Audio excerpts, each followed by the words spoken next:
good.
Better Gorst Camino match.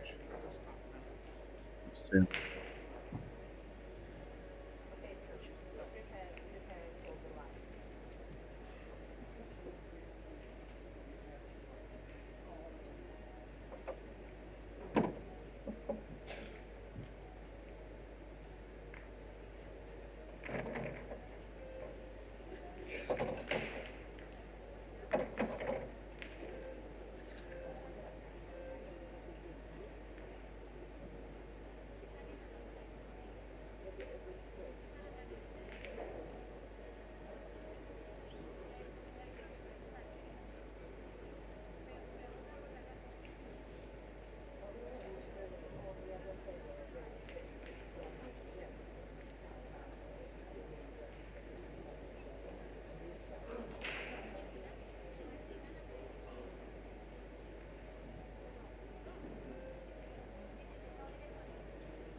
We're almost there, folks. We're about to start. Get your popcorn. Get ready to go.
And here we go, ladies and gentlemen, pool fans from all around the world. Hello and welcome to the Predator Pro Billiard Series. We are in Ho Chi Minh City, Vietnam, with $425,000 of prize funds for 3 tournaments. This one is the 10th year for the Predator WPA Men's World 10-Ball Championships. $250,000 prize fund, 96 players vying for one of the most prestigious titles in pool, along with $70,000. It's double elimination to the final 32. It's best of 3 sets, race to 4, winner breaks. Once in the final 32, it's single elimination, best of 5 sets, race to 4. This is George Teachea and Eric Horlifson bringing you the live action from Ho Chi Minh City. Eric, what's going on, bud? Yeah, good to be with you guys. First chance to see Fedor Gorst make his run towards the final. Bit of an obstacle here in Jonas Suto, great player from Spain. Been on the rise now for the last couple years. coming off a second place finish at a Matchroom tournament not too long ago. He also has the same title that Fedor Gorst held at one time, and that is the 2019 World Junior 9-Ball Champion. Gorst won that in 2017. And he's been winning tournament after tournament of recent, playing very, very well. 2 balls just fighting again in the side pocket there. Tough opener for Camino here. 3 balls in tough as well.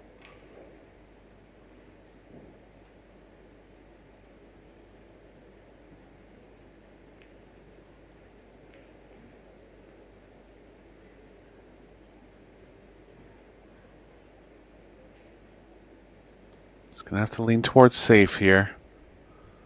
Only offense he could try is the combo. Try to develop something better with the 2.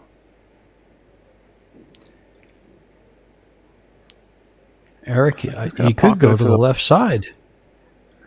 Yeah, and then maybe 2 rails forward and towards the 3-9. Super tough shot. Oh, he's playing safe, just as you mentioned he might. And didn't leave much. Yeah, nothing available on the side.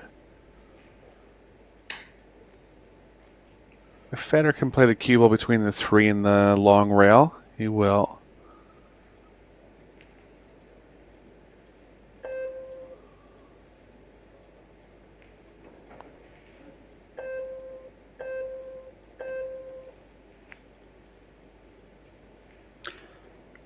He was trying to cut it into the 3 ball, but he might force Jonas into a jump cue. Yeah, if he does have enough of it, the cue ball's actually going the right way, so he could possibly open up the 3.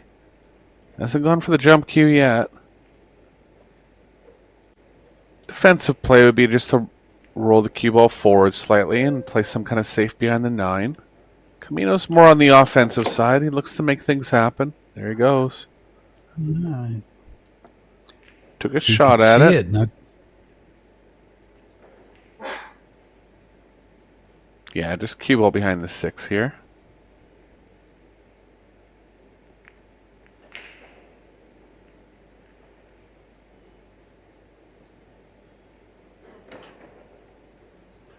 Well, I'm sure we'll see this as the match goes on, but if you're trying to leave Fedor Gorst in a safe, the cue ball's got to be that close to the next ball.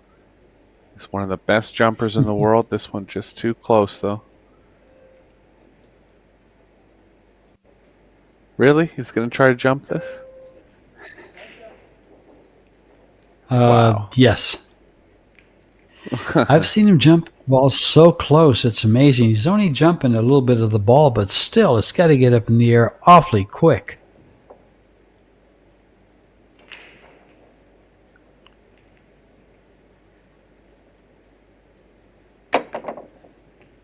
Jeez. Wow. George, as you mentioned, we're just speechless after the second shot here.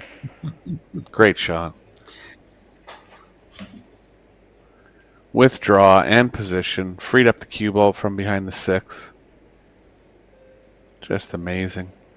So tough to defend against him. It's such a big weapon for him.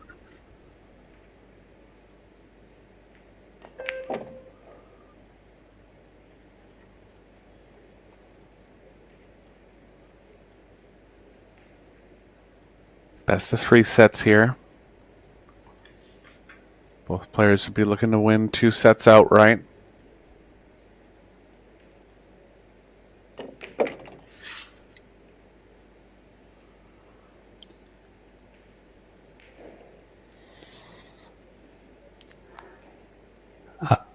Out of nowhere, Fedor comes up with a great shot to start off this run.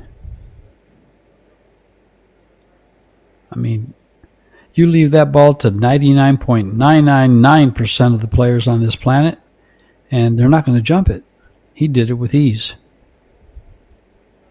Yeah, and just the control to get the cue ball down so quickly, get a little bit of draw on it, avoid getting behind the 6 for position. I mean, it's just stuff that even 99.9% of pros can't do. Such a weapon.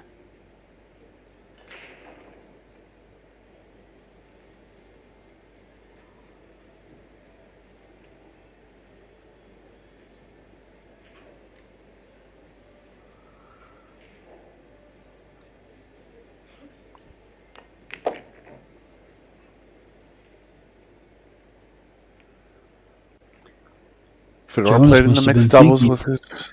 Go ahead. Go ahead, yeah. Well, sorry. Yeah, Fedor played in the mixed doubles with his fiancée Christina. They made it down to the quarterfinals. So he's pretty accustomed to the tables by now. First round match for Sudo. Wasn't involved in the doubles tournament.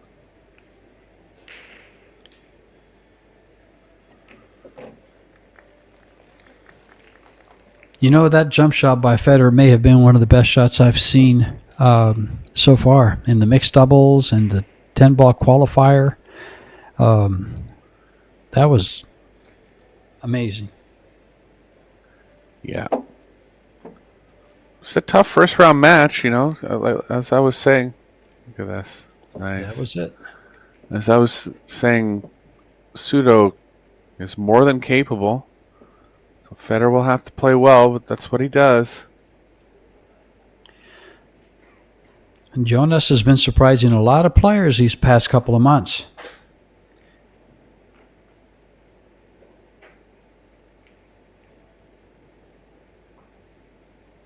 Players he plays in a real Seattle fast pace. Yeah, he does. He plays at a good pace. And players in Seattle, where he won the 9-ball Open, third place in the Beasley Open 9-ball, first place in the Town V10 Open. He had another high finish. A second place in the UK Open. That's just this year. Yeah, former Super Billiards Expo winner.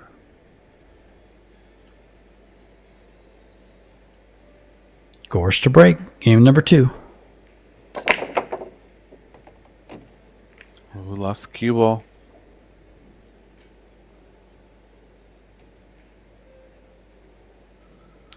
And in the background there, behind Gorst, you saw Jose Alberto Delgado and Maite Ropero, part of the Spanish contingent that always travels with. They all hang together. There's Alberto right there. Jose Alberto. Right behind Federer. They travel with Jonas just everywhere they go. They're always in the stands supporting each other. Open table here for Sudo. And you'll see how quickly he gets around. One of those players that when things are going well, he knows how to keep the ball rolling.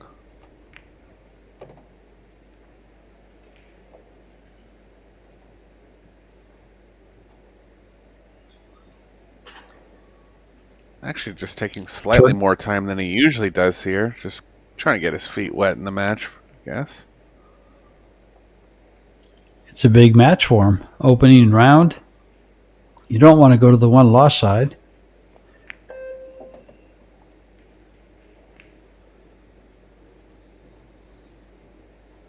Yeah, all these players will be fighting to get to the final 32, stage 2 part of the tournament. 96 players starting.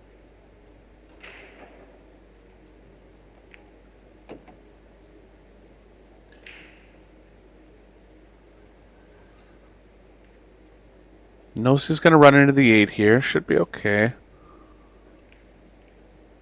Just try to get into the top side of the 8.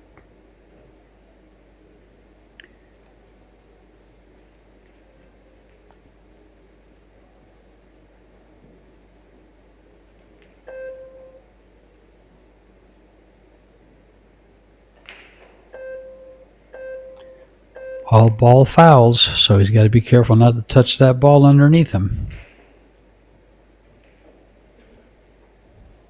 They are on the 30-second time clock, but neither player really needs that much time. They have 60 seconds after the break, and if you guys want to watch the time clock, it's right next to the scoreboard on your screen to the left. A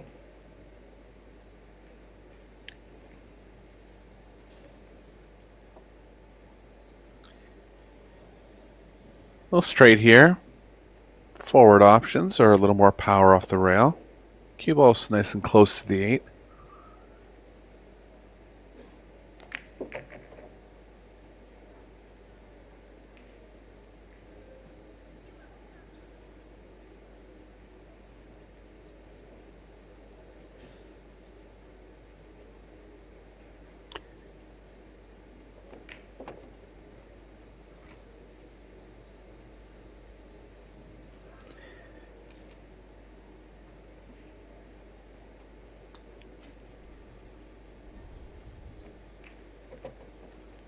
And we're tied at 1. Jonas to break.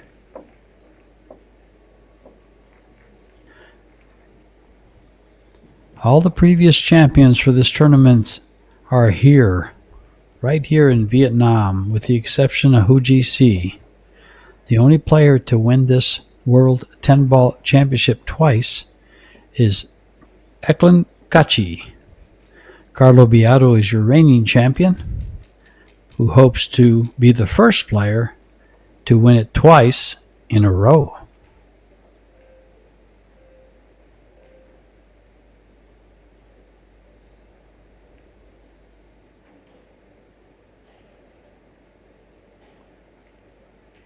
Suto made the 1 on the side off his first break. That's what he's looking for.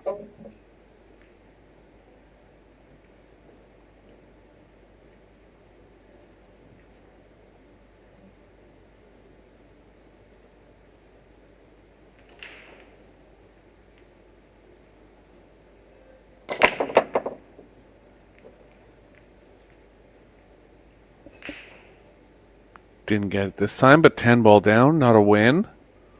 But counts as a ball to keep him at the table.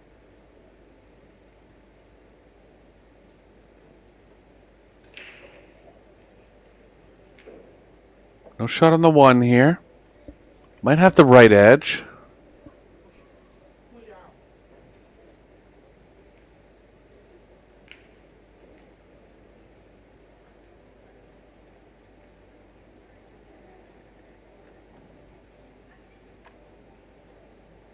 Just tying up a ball. Always a good thought when you're pushing, especially against world-class players.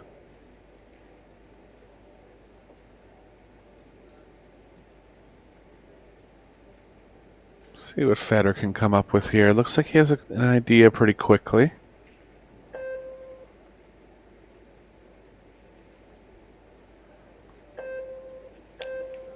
Well, the bank does go past the 2. Yeah, and would you be able to run the cue ball into the 3-6 off that play? Probably not, because he's got to hit it outside. He'd want to put a little draw on it to go between the 9 and the 10 for position on the 2. No, he's going to play safe. And he's going to leave a jump shot. And Jonas Suto is rather handy with that jump cue also. Yeah. If he executes it absolutely perfectly, he can run the cue ball into the 3-6 as well. Might leave him too thin on the 1. But he'll be playing draw on this jump. Or too thin on the 2, pardon me.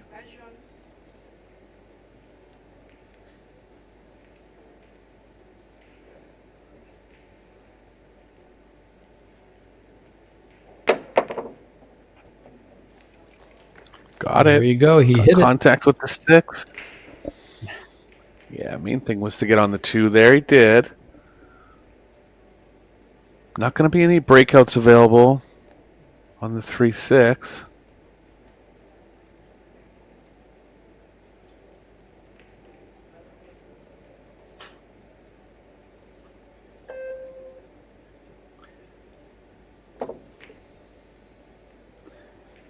Yeah, he knew that, so he just played safe there. And didn't quite get it. He's left a straight-in shot on the 2-ball. Long and straight in, but close to the rail. For those of you that want to get all the information on these tournaments, ProBilliardSeries.com has all the info right there for you.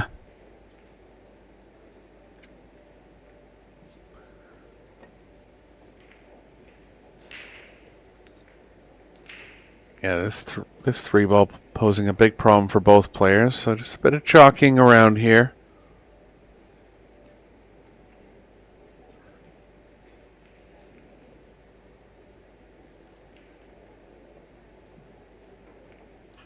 It's going to try to line the cue ball up with the 3-6. But really, you have to keep it in the back of your mind that that's not even good enough against a player like Fedor. I mean, obviously he's not going to make every jump he takes, but I don't know. You got to kind of keep in mind to really give yourself a chance to freeze the cue ball too. Not as important in that spot because the 3-6 is tied up, but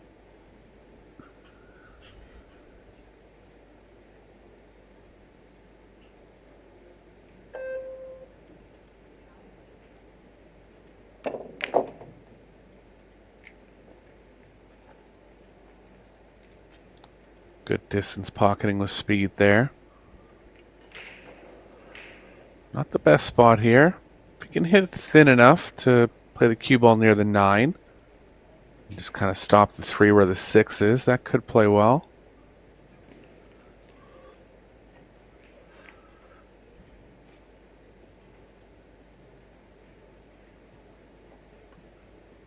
Similar to what I was saying, but just bank the 3 straight across. Left the left edge here.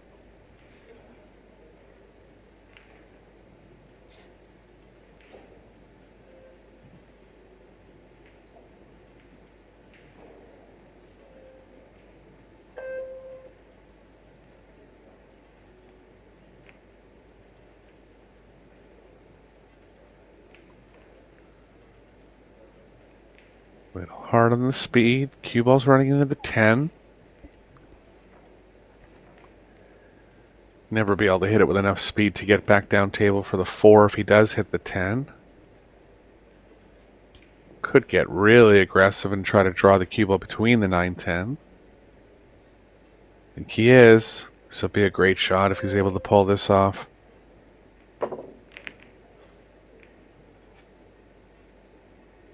Tough. Oh. Opportunity knocking here for Jonas Suto.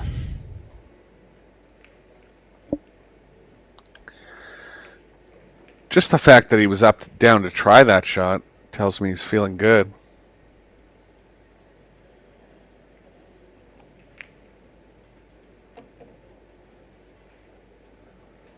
Gonna pay the price here though, likely. A little straight here for Suto.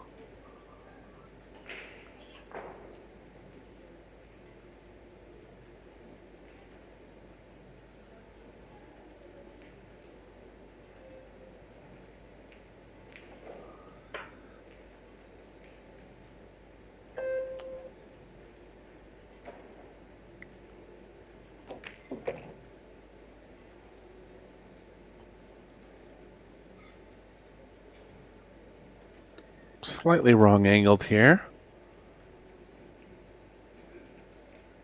Full stun brings him real close to the side. That's really the. I guess he could follow it and take the 6 in the long pocket.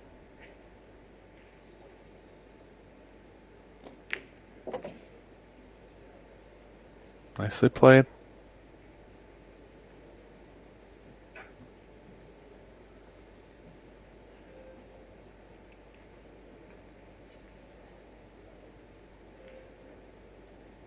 George, the standard of play in the men's game is just so high now for a player to win or get near the end of tournaments as consistently as Federer does.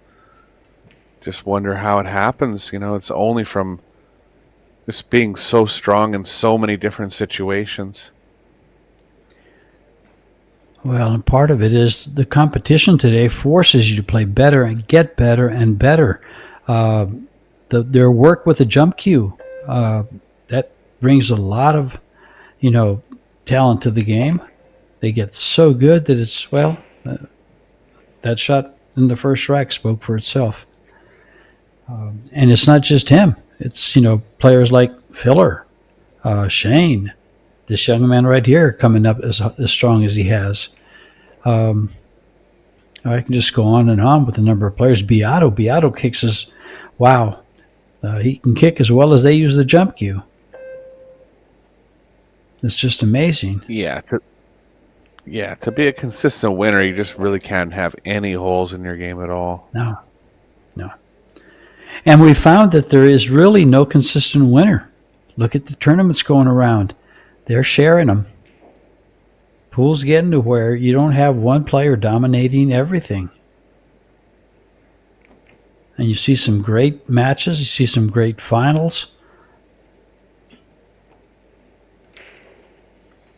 Fans are getting everything they want.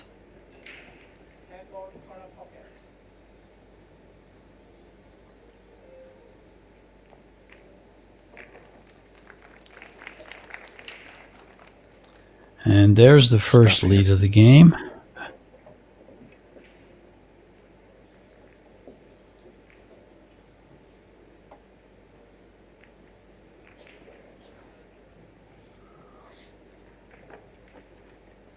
Federer getting out of his chair to help get the balls there. Kind of just tells me he wants to be involved in the gameplay.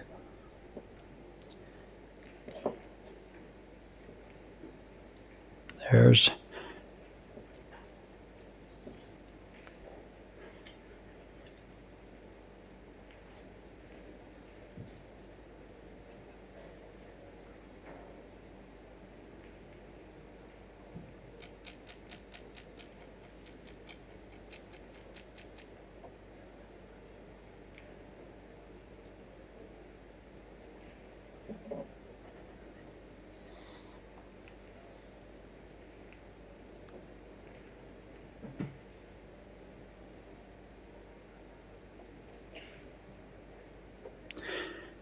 game number 4.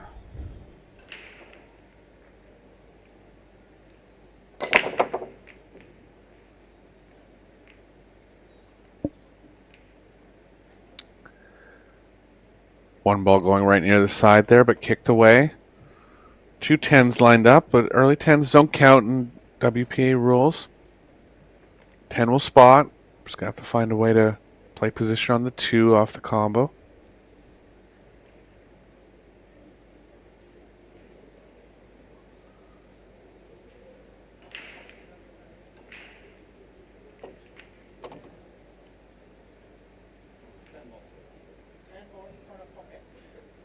The 2 will stick right around where the 10 is. Can just play some draw here and shoot in the same pocket. Yeah, the 10 ball is going to spot behind this 7. Oh, right next to the 7. It's not on the line there. When I first glanced at the screen, it looked like it was on the spot. Yeah, it was a good read from Federer there. He knew the... Go ahead, George. Sorry. Go ahead. Yeah.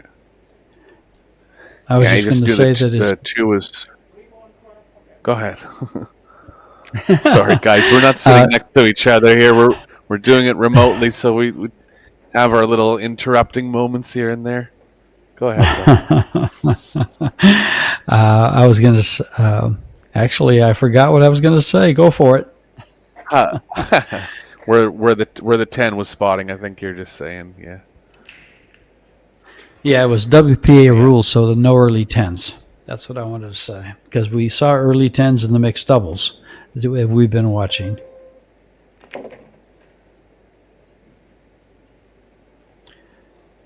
So, just... a little overdrawn here. It's okay in the side. Cue ball's missing the corner pocket going forward. Can draw it if he wants.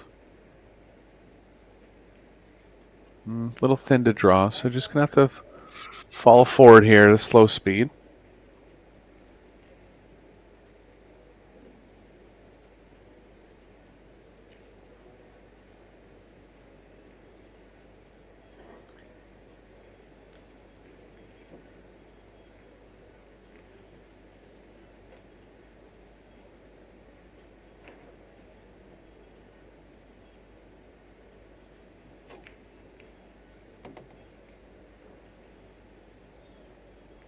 Yeah, I was worried about hitting the 6 if he came around 3 rails, but he knew he could miss it. He did. Nice play.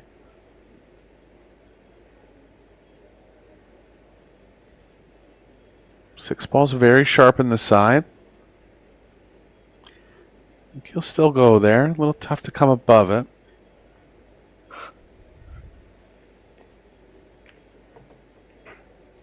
Yeah, I think he goes between. Yeah, there you go.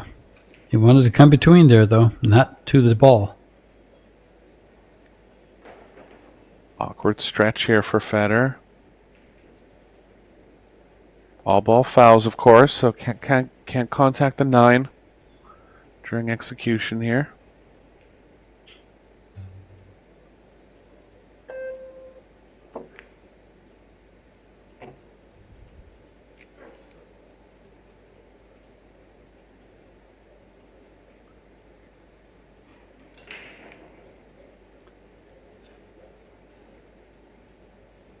Federer coming back strong. No real mistakes from Pseudo.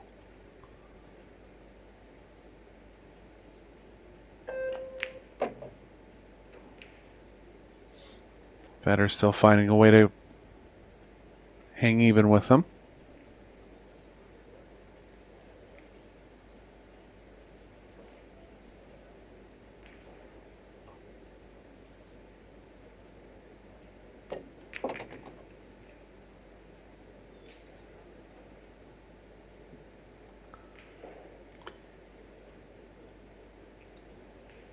You know, Federer is very familiar with this format and knows how to win in this format. He won twice in Arizona, once in Ohio, that I can recall, in these races to 4.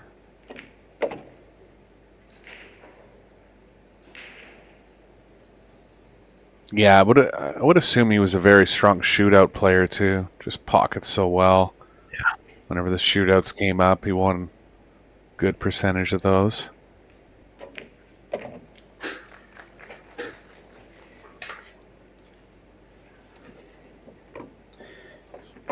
Yeah, he is also the only player to hold the World Pool Masters World 9-ball and the U.S. Open 9-ball title at the same time. Yeah, just phenomenal stuff.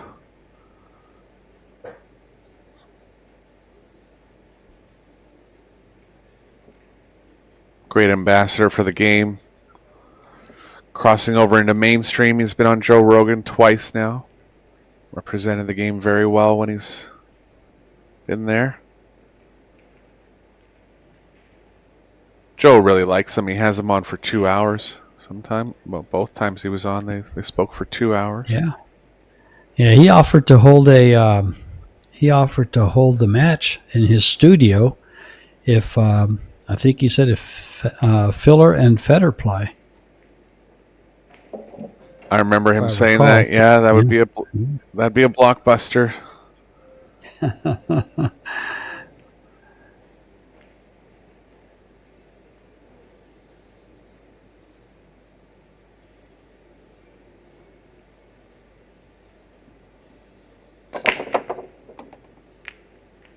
One ball straight in. There goes the 9. The 6. What ball was that that fell on the side there in the corner? The 4. 3 balls on the break. Yeah, 3 balls on the. Yeah.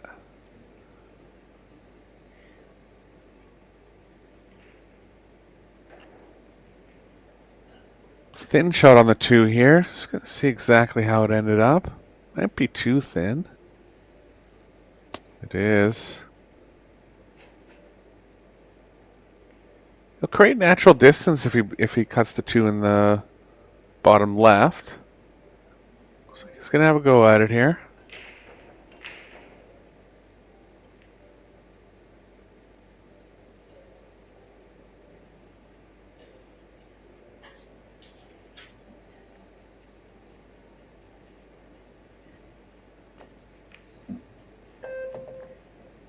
Nice shot.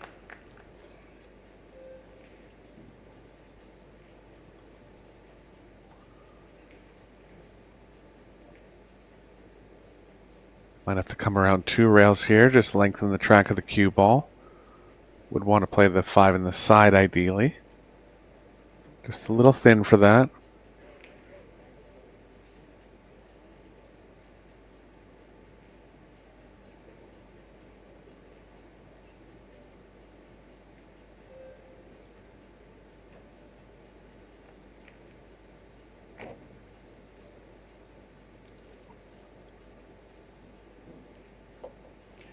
Another good shot, and he's in good line now.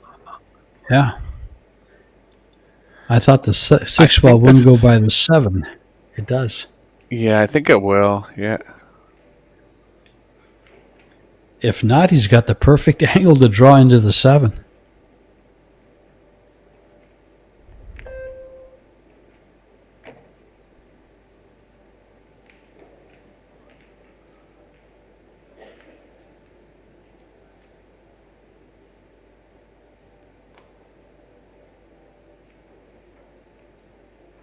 Typical Federer Gorst stuff here. Playing well to possibly open up a chance for himself.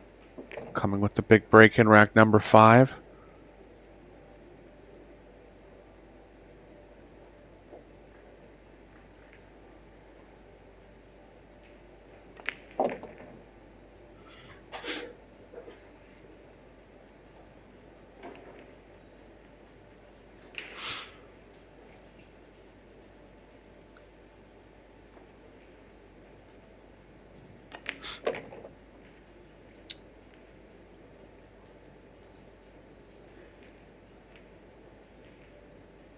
And this 10 ball to take a game lead on the hill in this first race to 4.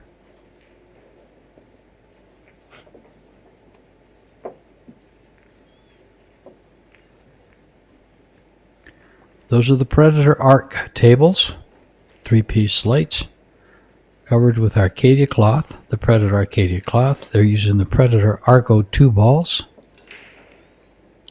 under the Predator perimeter lighting.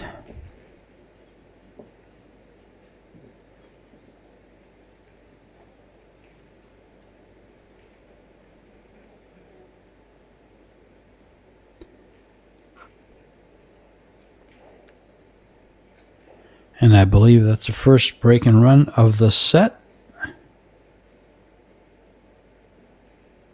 Yeah, looking to close it out with 2 here. Made the 1 on the break, last break, and made 3 balls, so positive signs.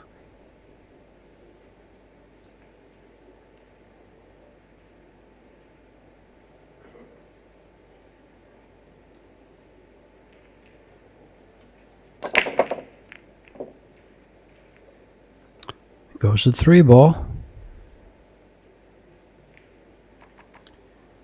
Yeah, 2 more balls down, straight on the 1.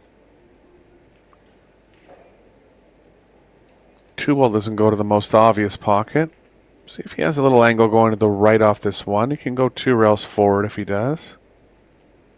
Yeah, he's okay with some angle there.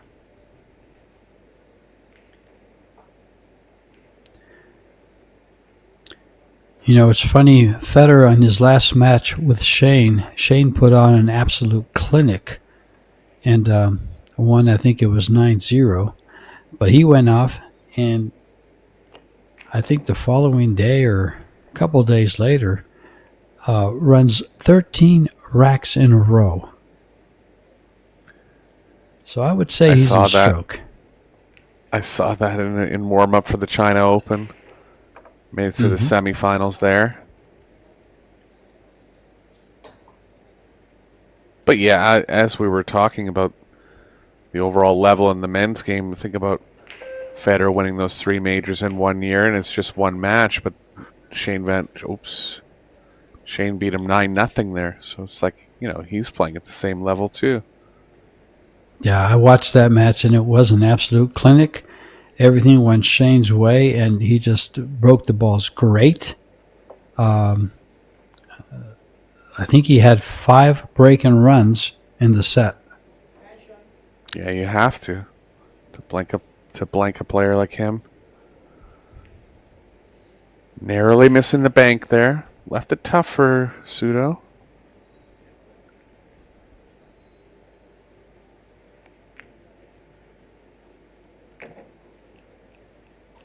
Knew he was going to hit the point there, so he hit it with a little more speed. Good chance to clear up here.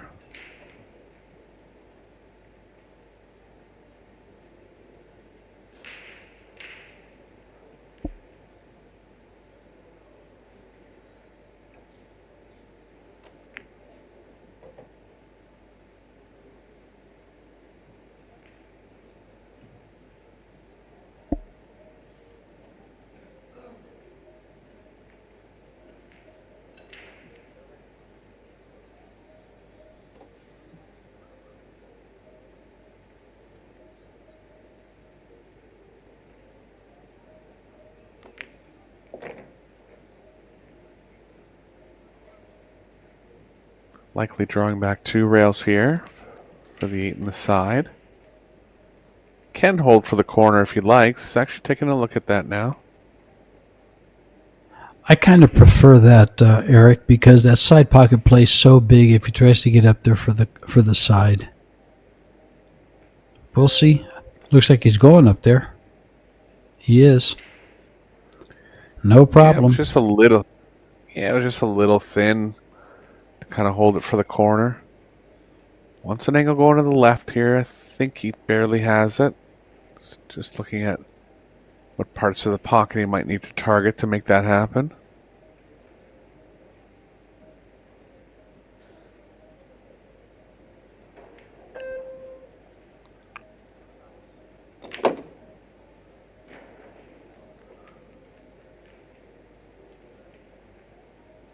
Good shot.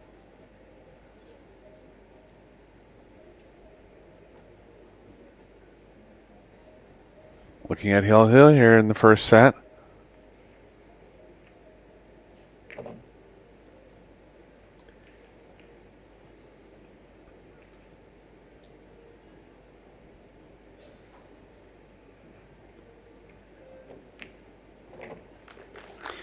You know, at this level, I'd have to say the advantage might go to Suto here because he's breaking the balls. He's at the table.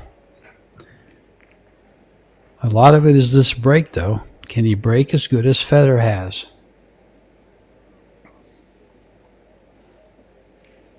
Yeah, even though the break and runs are at more of a premium, you still want to be the one breaking the balls. Sure.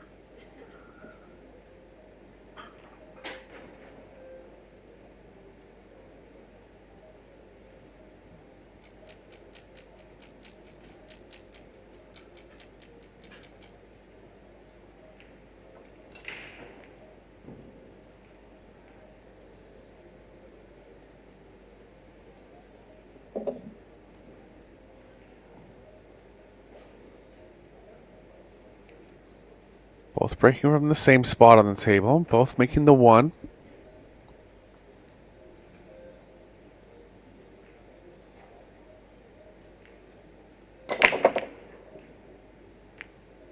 Just missed it, but the 10 ball's in again. Oh, it's not. It's going to be a quick game. But the 10's not a win, so he'll just... That's correct. Thank you. Yeah, it's all right. He's actually got to be careful with where the 10's going to be spotted here. The cue ball's kind of playing over into a line that could get in line with that spotted 10. He knows that.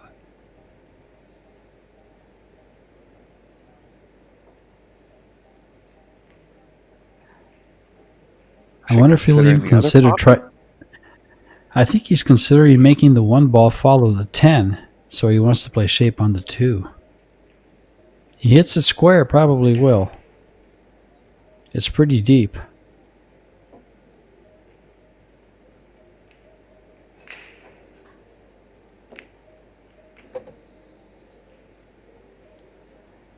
Yeah, at that speed, George, I think he was trying to make them both.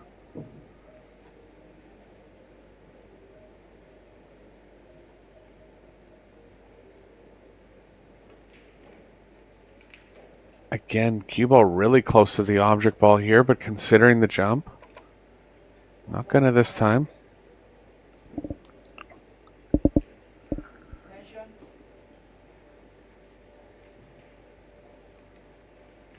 Well, Federer kicks pretty darn well. Yeah, see if we can pull off some magic here. Yeah. I bet if you give him 3 shots, he makes it once.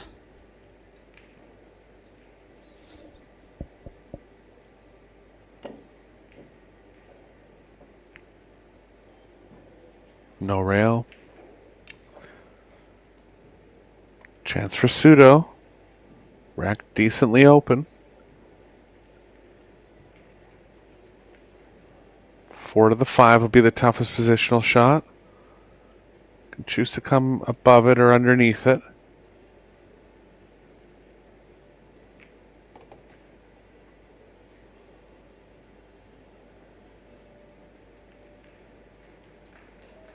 I think he might shoot it in the long pocket. Start drawing at that ball. A little risky to come back in the side. Depends on what angle he gets on.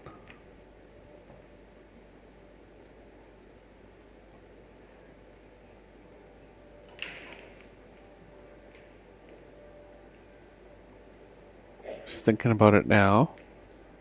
There's a decent amount of room between the 5 and the side pocket.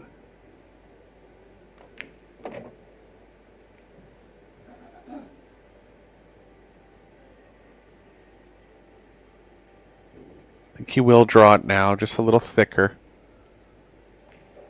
Cue ball will be following into the 9 a little too much.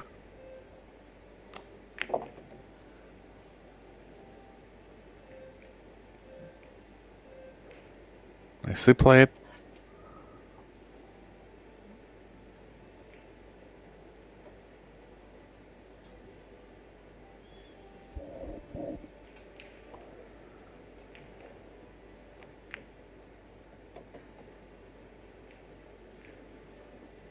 A little too much angle here. He's underdrawn this. Still options to go twice back across. Missable though. Be feeling the pressure a little bit.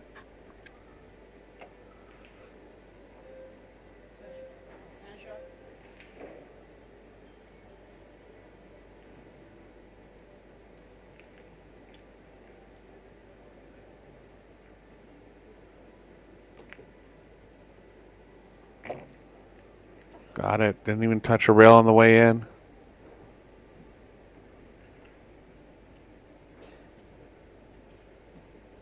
So really just that one mix-up of where the 10 was going to spot. Federer tried to make both balls there. That was his only mistake in the set. Scratched on the break in rack number 2.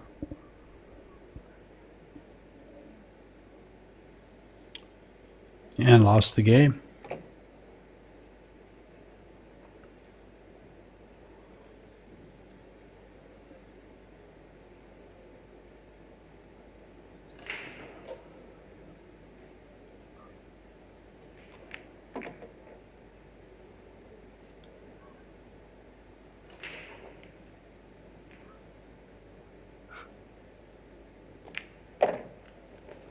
There it is. Jonas Suto, the Spaniard, young Spaniard from Spain, wins set number 1.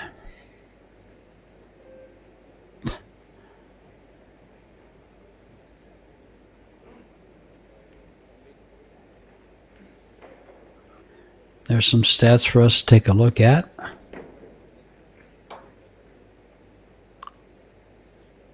One break in 1 was by Federer in his 3rd win. It was game number 5.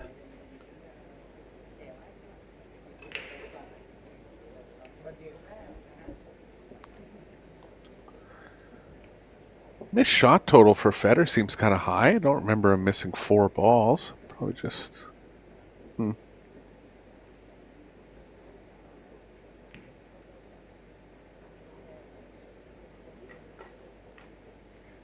Look at that. 7 balls on the break. Off of 3 breaks. Yeah, well, Federer had that one where he made 3 balls, and another one was 2, wasn't it? Yeah. Yeah. And 2 on the other one, I guess, if the total was 7. Yeah. Must be.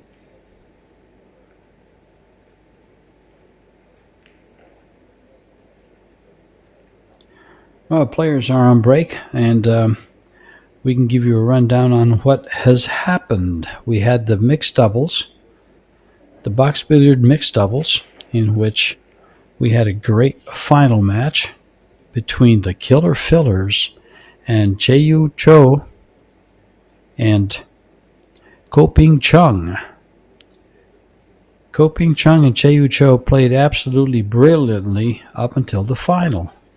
And unfortunately, I didn't get to watch the final, but from what I gathered, they didn't play as brilliantly against the Fillers, and the Fillers won in straight sets.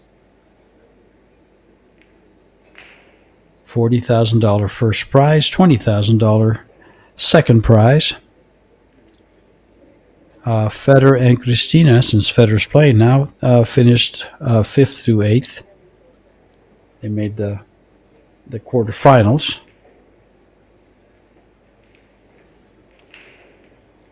I think it was it Robbie Capito? Was the other quarterfinalist?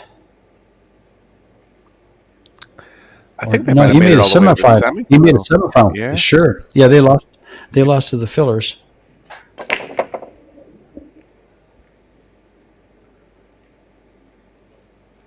Ten ball keeps tracking towards the bottom right corner. It's gone in once, been over there 3 times. Won't count as a win, but a lot of balls tend to be pocketed there.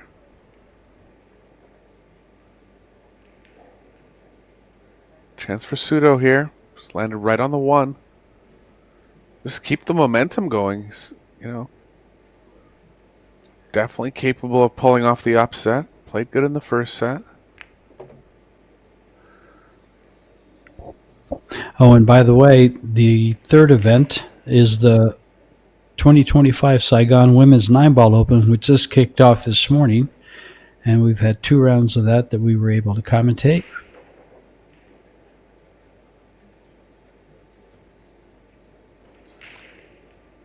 And you were able to watch.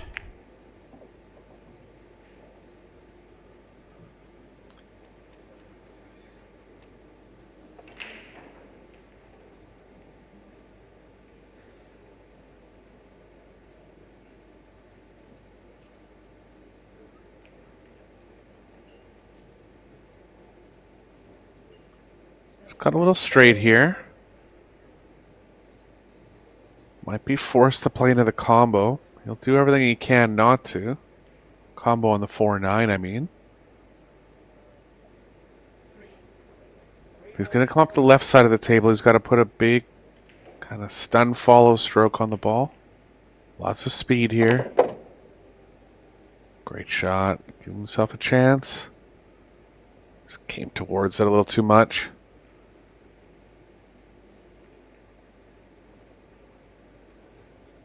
It's actually just okay where he can take an offensive shot at pocketing here. Looks like he's going to play the cue ball behind the 6. Doesn't want to make the 10. Should be banking a little bit to the right of it.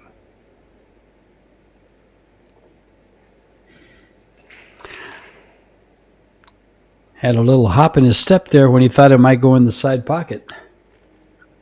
Yeah, he's not afraid to get a little emotional and show a little emotion. He's actually toned it down over the years. Kind of really hard on himself after losses I've seen a few times.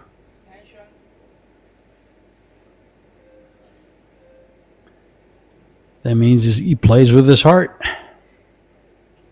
For sure.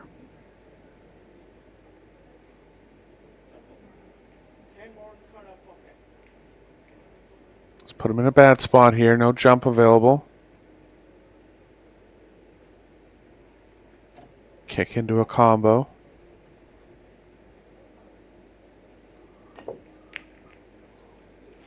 Wow, almost made it. Gonna leave it though.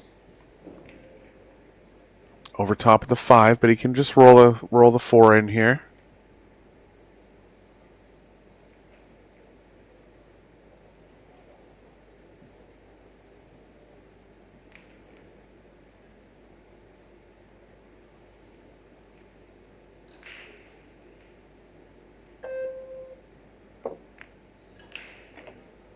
Moves really quickly around the table. Seems to be becoming a little more regimented, checking out all the angles a little more. But really walks around quickly from shot to shot.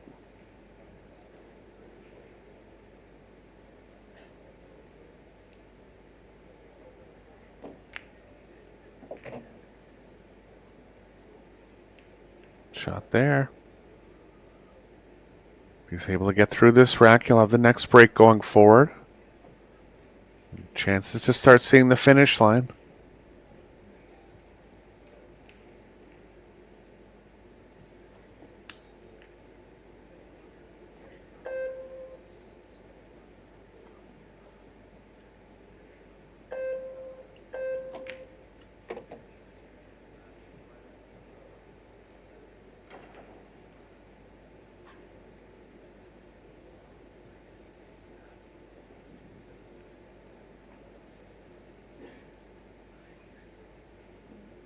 Can follow the cue ball through for the 8 in the opposite side pocket.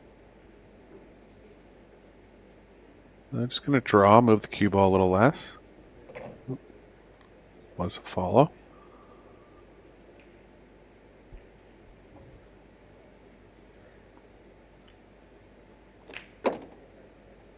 Looking good here, George. Playing confidently.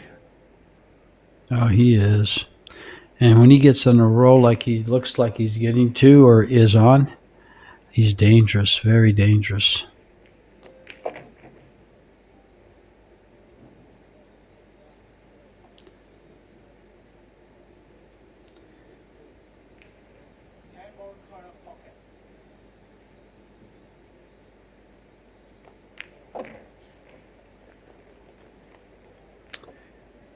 And he takes the first game of the second set.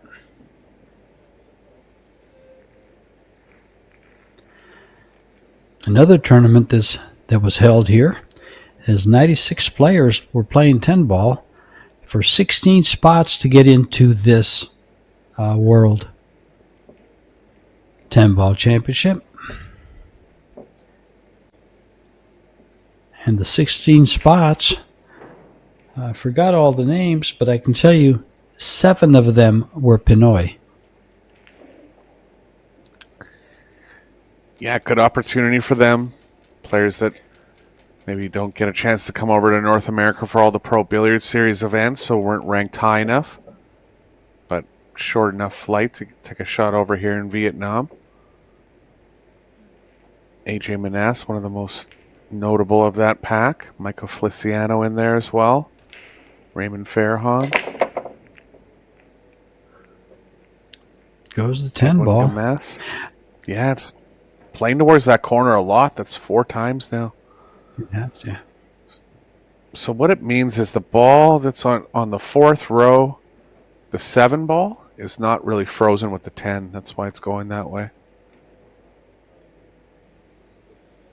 I like the way you're able to give the direction as to the hows and whys the rack breaks apart. That's one thing I've never been able to do, or I have an idea of where the balls are going or they're supposed to go, but not the reasons for it. Yeah, it's kind of a lost art playing with templates a lot now, It's just, Yeah. But yeah, I'm old enough that I played with hand rack a lot and just kind of learned some things along the way. Well, I'm old enough to have people rack for me. How's that? Mm-hmm. Down in Mexico. You're saying that you used to play loser racks all the time? Yeah. No. They used to have a guy charge you like a dime or something like that to rack the balls for you at the pool hall in Mexico when I was about 17 or 18 years old. I was playing underage in Mexico. Nice. I lived on the border. They still do that. Nice. They still do that in the Philippines.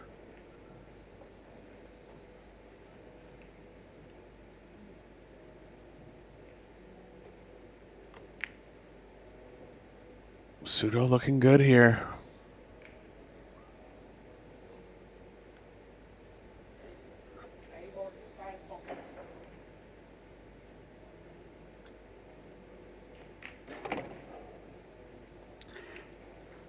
And I'm sure he's aware that if he lets Federer to come back to this table, he'll go on a rampage.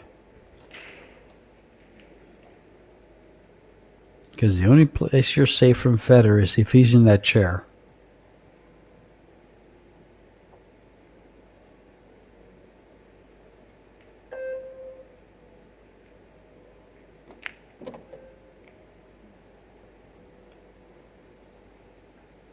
Speed control is absolutely perfect here. Got nice and close. It's okay to be straight. Going to be on the rail a little bit, but still doesn't mind being straight. Makes the pocketing easier.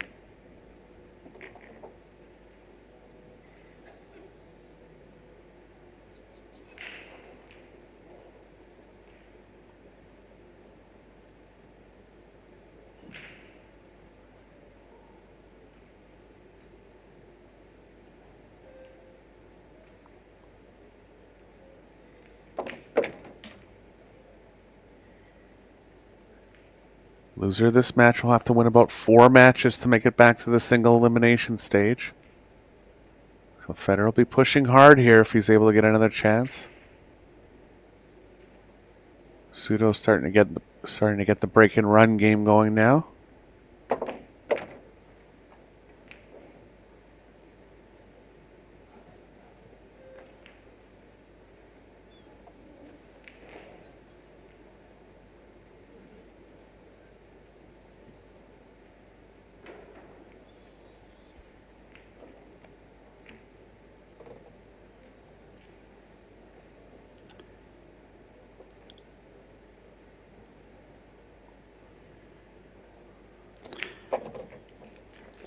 Somebody's in the zone.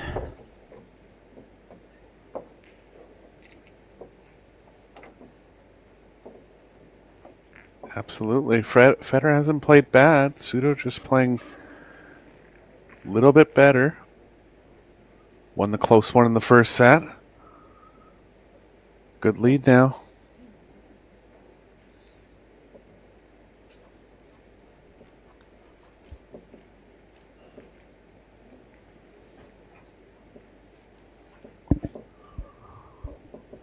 And this is a title that Federer wants. It's a 10-ball title, world title. I don't believe he has one. And you can pretty much say he's one of the best 10-ball players on the planet. As I think he's the first. Is he the first or second to ever beat Shane in a long 120-game race? Did Orcolo do that once? Yeah, they were playing 9-ball. He's the only other player to beat him in any kind of long race, but they were playing 9-ball. But you're right. As far as 10-ball, is the only player to ever beat him in a long race. I want to say Chang Jun Lin might have beat him in a race to 60 once. I'm not positive, but then they played a longer one and Shane got him back. Oh, what a race that one was. My Lord, they were both exhausted. In fact, they even considered coming back the next day. I remember.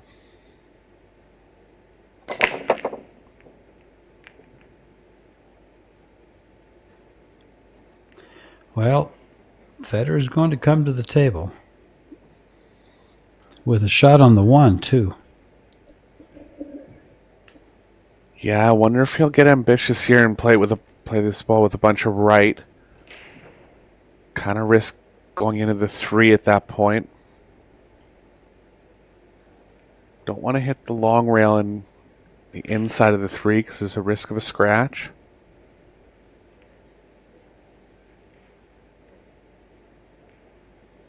But you kind of need the right spin to hold up the right side of the table. Tough spot here.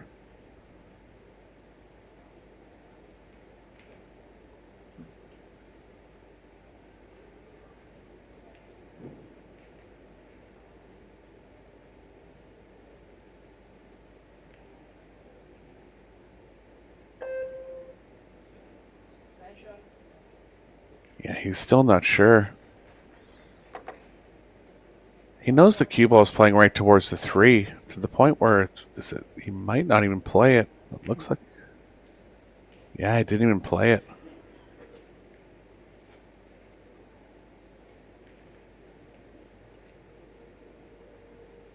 think he was trying something pretty similar to that. Just playing the cue ball around 2 rails towards the 7.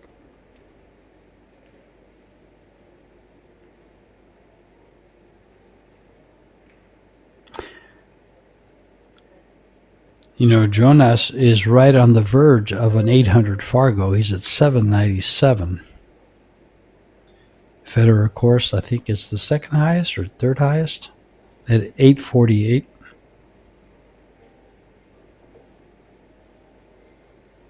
And to think a couple years ago at the World 10 Ball, I think the highest Fargo scores were 832 or 830. Yeah, players just getting stronger and stronger. Stronger, yeah.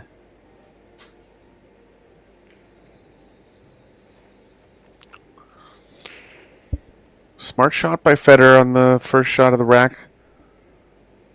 He's got his chance now. 4 to the 5 is going to be tough.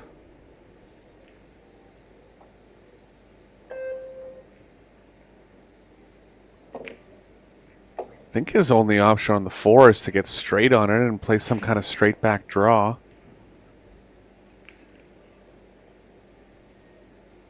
At that point, he'll decide if he wants to run into the 5-6 or just settle for the combo. Came a little too far here.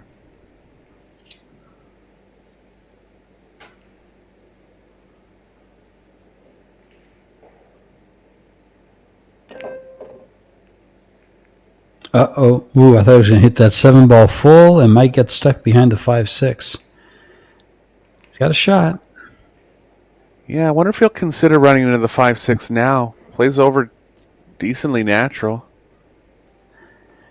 Eric, I lost it there. I didn't see the 3 ball. I thought his next shot was the 4, so that if he hit the 7, he'd be stuck there. My mistake.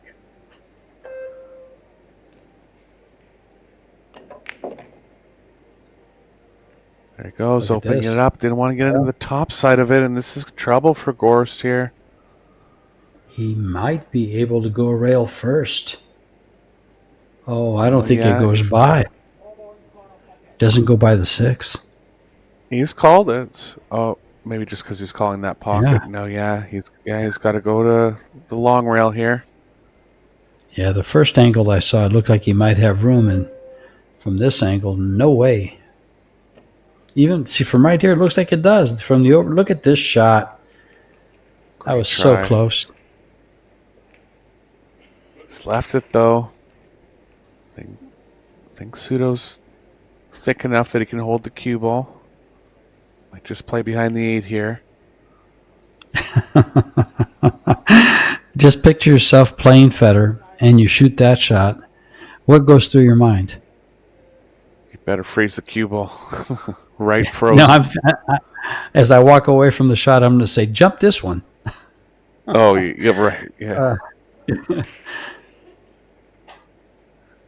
But this isn't a laughing matter for Federer. He's down 2 games, so he's got to come with the kick, contact, and look at this. Yeah, he might have been just a little too thin, where he felt the pocketing percentage was kind of low. But I'm surprised he didn't try that 4 and try to develop something. Federer just defends so well.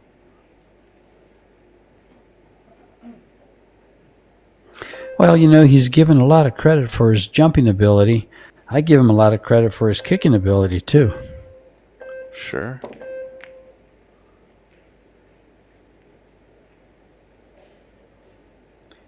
Could end up off angle on the 10 here. It has. It's a roll for Jonas there.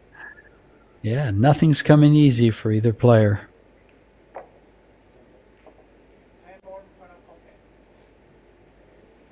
But you know what they say, Eric? When the going gets tough,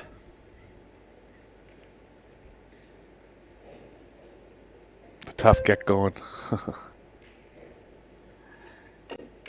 That's what they say. Right behind the 8 ball.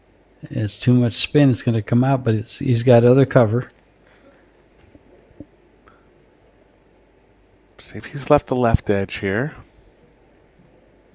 If he has, Pseudo can bring the cue ball back to the same area. Looks like he hasn't.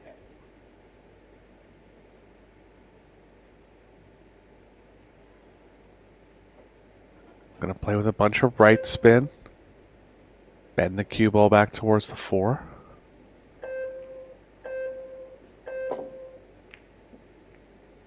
Oh. He was actually trying to go short rail first there. He called the side pocket. So just over swerved it a bit, but it worked out. Federer can play behind the 9. Looks like he's more thinking about the cue ball near the 8. You'd have to run the 4 into the 9 in that case.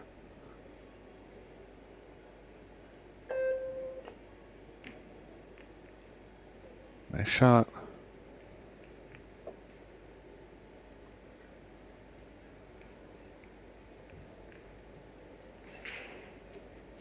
Confident enough to kind of play two parts of the shot there. Because that shot could have gone badly if he didn't run the cue ball right, or the 4 ball right into the 9. Sorry, George. No.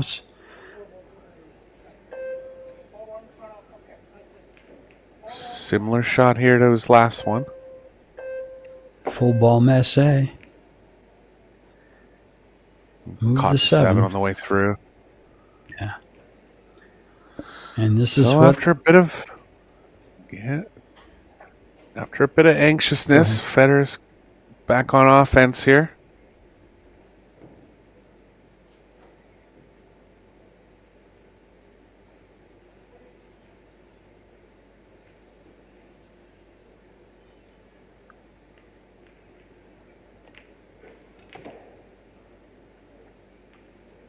Hit the first break of this set perfectly. He's going to stick to the same breaking area. This is actually closer than it looked at first. Getting down there on the angle. A little too much angle here.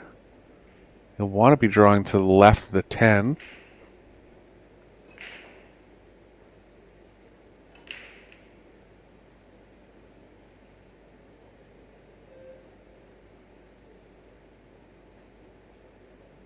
Nice, okay.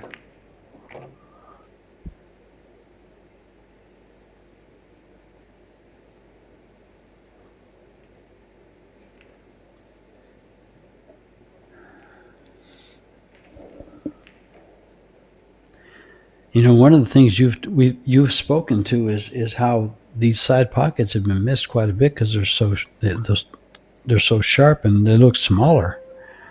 Look how carefully he was looking at that to make sure it did not happen. Sure. Yeah, he's played enough on these arc tables now that he knows that they've tightened up.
And Federer completes a great run. Yeah, big rack there. Federer tried to go into the 5-6 early, got himself in trouble. Found a way to kind of bide his time until got Pseudo in a bad, long swerving spot.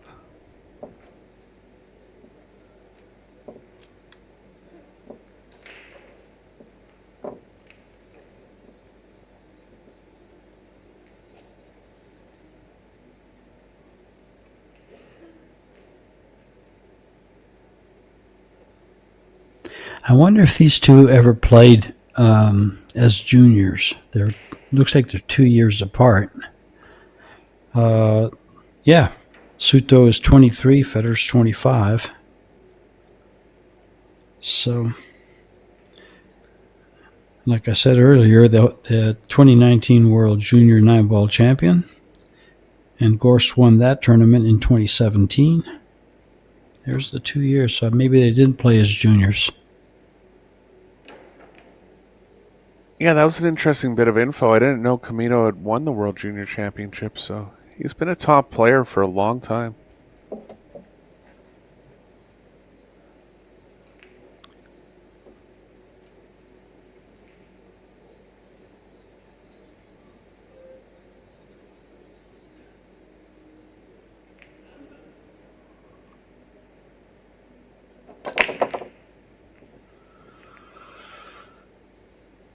There goes the one. One ball's got a chance. Nope. Going to be a jumper, a And- swerve here for Suto. Jump's pretty manageable. One's right over the side, obviously, so just got to work on the landing zone for the cue ball here. Oh, it goes. That was a bit of an illusion. Can tell it goes easily from here, but from the overhead, it looked like 3 was in the way. Chance for Suto now.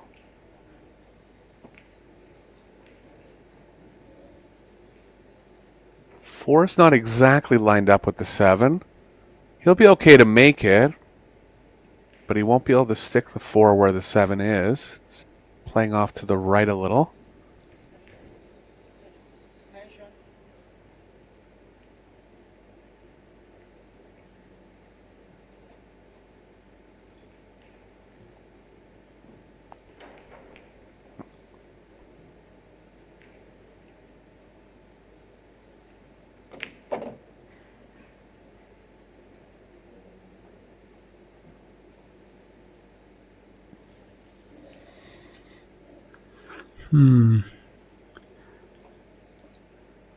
I'd have to follow this and come down just past where the cue ball is now. Yeah, 2 rails back is okay here. Just need another angle. I really believe that 4 is tracking off to the long rail a little bit.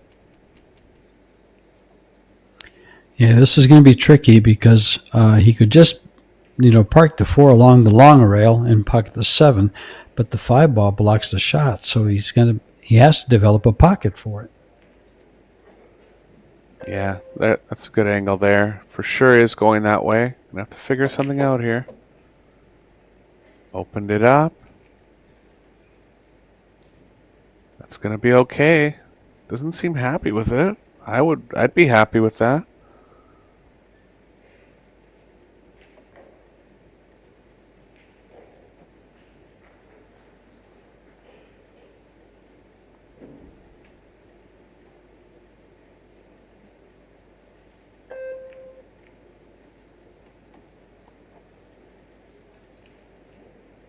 Well, straight here, but the 6 is nice and close to the pocket. On the verge of a pretty big upset in the first round.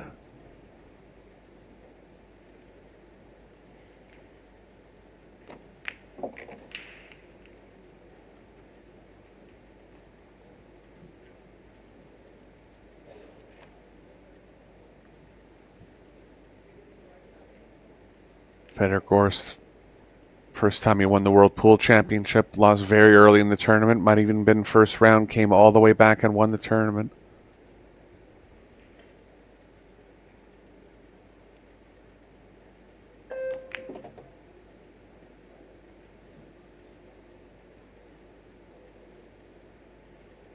Suto's played well.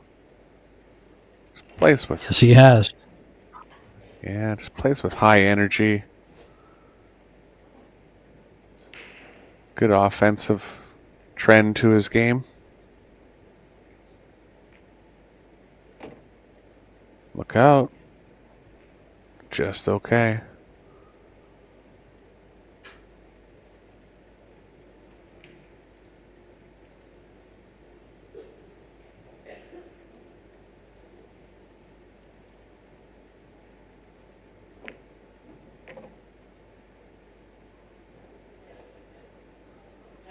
to go up 3-1.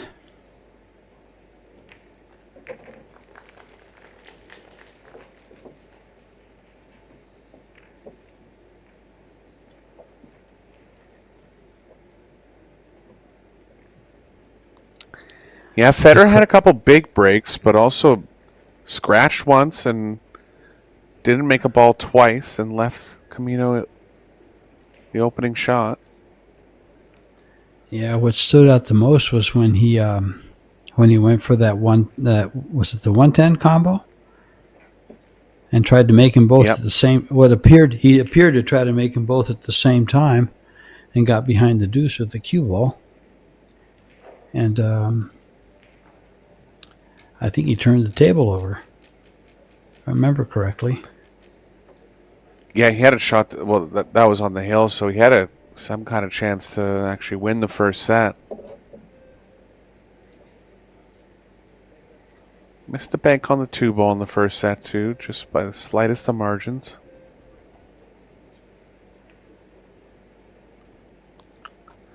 Back's against the wall now. First thing he'll need is a chance.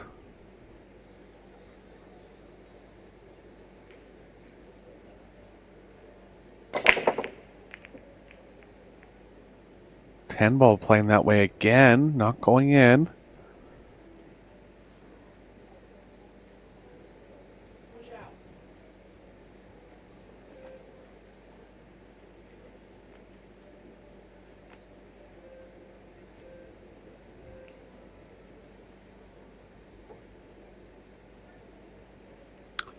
Long shot push here. Along the short. Yeah. Just going to push along the short rail. Try to get the cue ball close to it, taking away the bottom of the cue ball.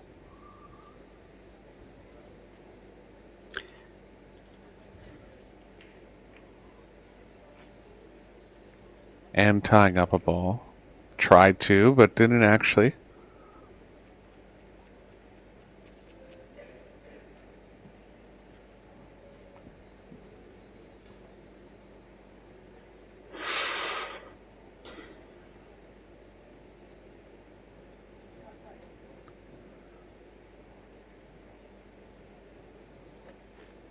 Most obvious play would be to play the cue ball behind the 4, but you can't really get the cue ball going to the left enough. Can you still use the 2-6 as blockers? Playing it similar.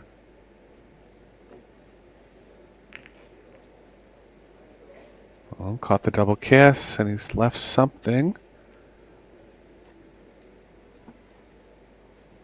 One's almost frozen. Did you hear the call there? Did he call the 1? It kind of looks like it's banking long, and it's so close to the rail. Tough to shorten up here.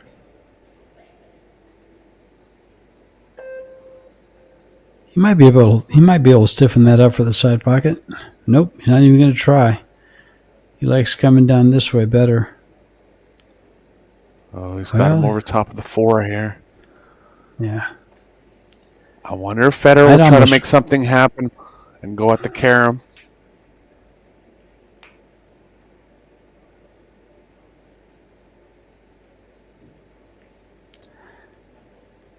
Well, for a lot of people wondering, this is double elimination at this stage. It's stage 1.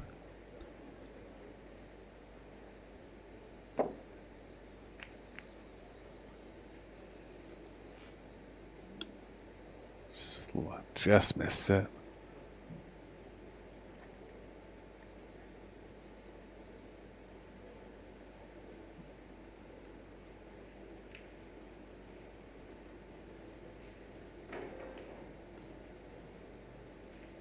Not quite sure here. Cue ball behind the 6, maybe. Nice shot.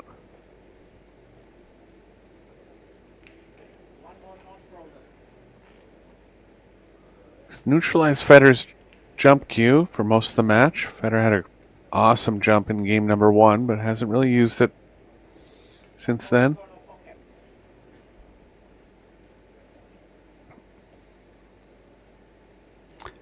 This looks like it goes.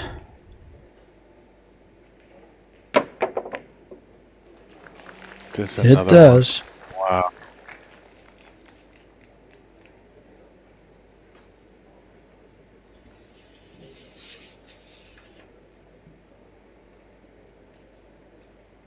Just struck so perfectly. Withdraw, freed the cue ball up.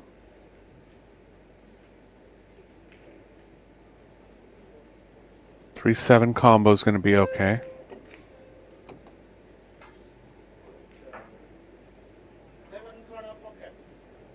Three balls playing off to the left just slightly. That'll be fine. Just have to play a combo on the 9. Be able to control the 3 better off that one.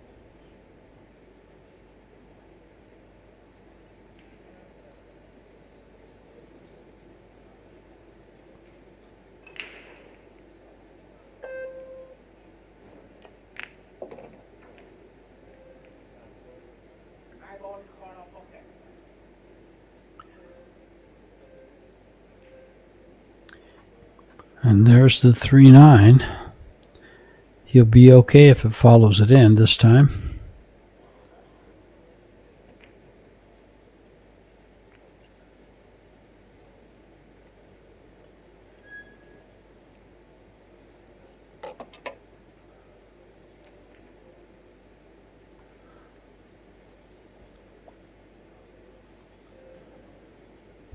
Well, Federer creating something out of nothing here. Favorite to run the rack now. Still in the match.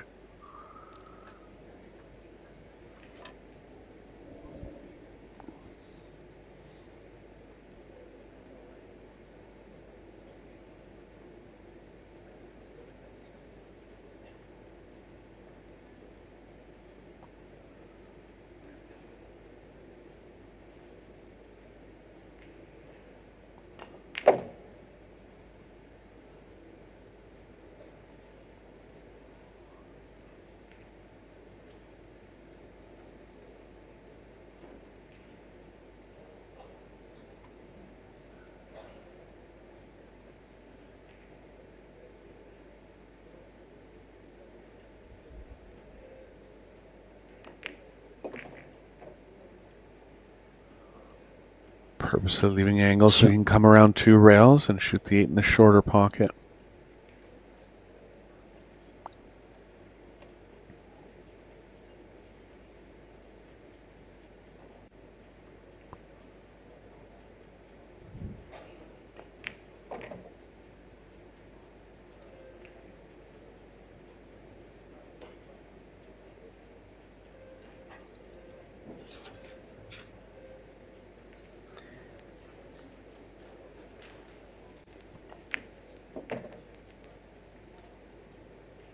Well, now he wants that break in this coming up.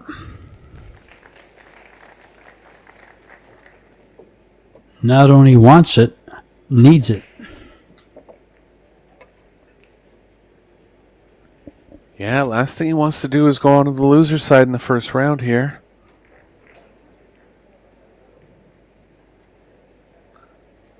Camino's played well. Really going to have to keep him off the table. That's where it all started. If he is to complete any kind of comeback, that's where he started from.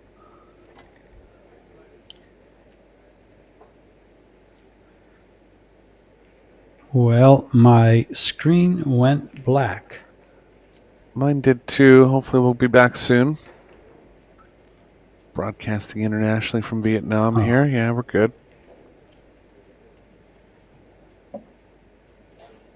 Well, the only thing we missed was the rerun of that rack.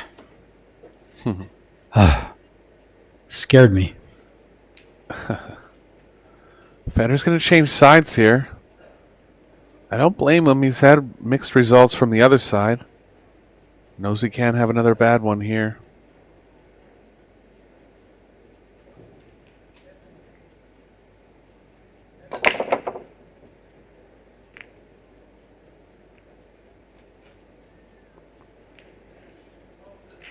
It's not there. And Sudo's straight in on the 1 again.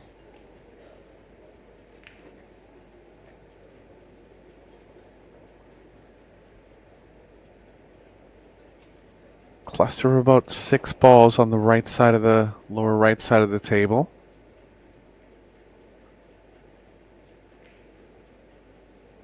Three is available in the same pocket as the 1. I think he might be forced to shoot it there.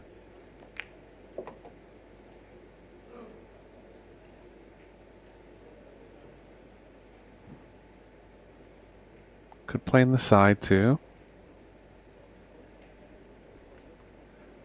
Good angle to come over. Speed control's got to be good here. This is the shot of the rack.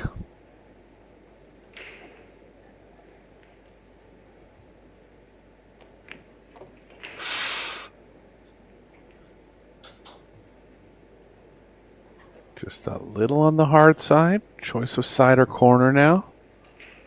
Corner will be the easier position. Side will be the easier pocketing.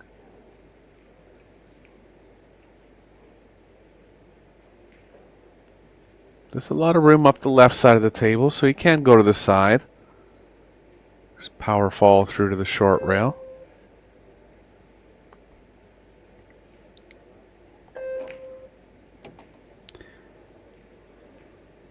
How's the speed? Gotta miss the 9. Look out. Speed's a little short.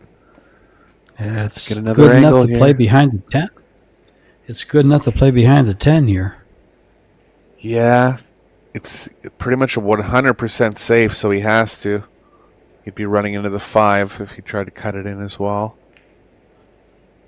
So Federer's going to get back to the table one more time, but likely in a bad spot here. Pretty bad.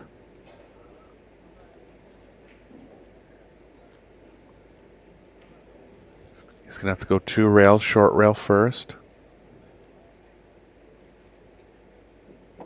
Not really much on as far as kick safe if he does go that way.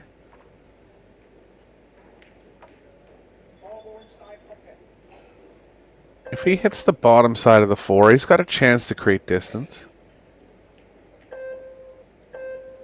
Just going 1 rail. Look at this. Oh, I thought that was going to hit the 5 and stay there. Wow. Yeah, he had a chance to get safe. He hit the proper side of the Yeah. ball. Sure did.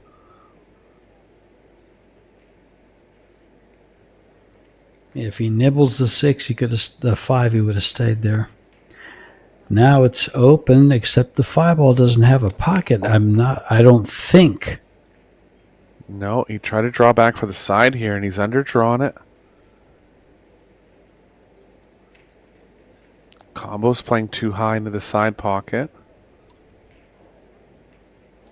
He's thinking about looking to going off see if the he can left go- side of the 5. 3 rails, yeah. Watch out for the double kiss here. It's possible.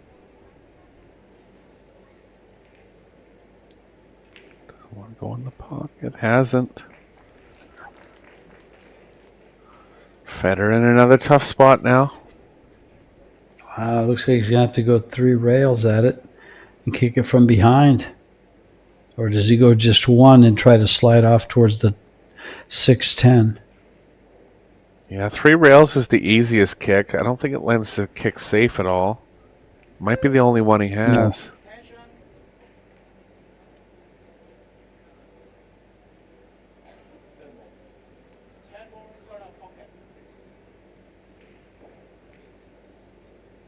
Yeah, if he only needed to hit the ball, he'd be going 3 rails for sure. But he feels like he can create some kind of little bit better chance of creating some kind of kick safe off 1 rail here.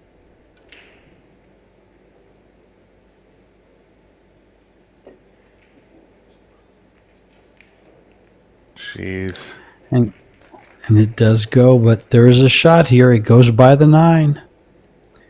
He's on the rail, though. This ain't no picnic. I mean, how strong of a kicker, though, you know, just picking out certain sides of the ball, only chance to get any kind of safe, and he's got him in a spot where he's got to execute a good shot here.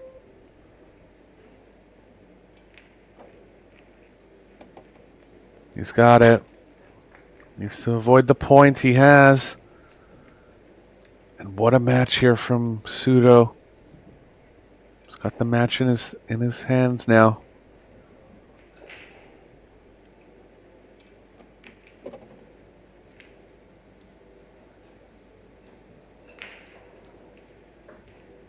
Well, early drama here at the World 10 Ball Championships. If Suto can pocket these last 4 balls, Gorst will still be in the tournament, but not the way he wanted to start out his title bid here. Little straight. Just hit it with more speed, but just gotta. Might even draw it, George. I think he is. Yeah. Yeah, he might. He might be able to follow this straight down and play it in the same corner. Just hit it with a little left, just a hair or center. He's going to draw it. Yeah, it was just really straight. That's sure. Doesn't get enough speed here. It's okay. He's okay. It's a shot.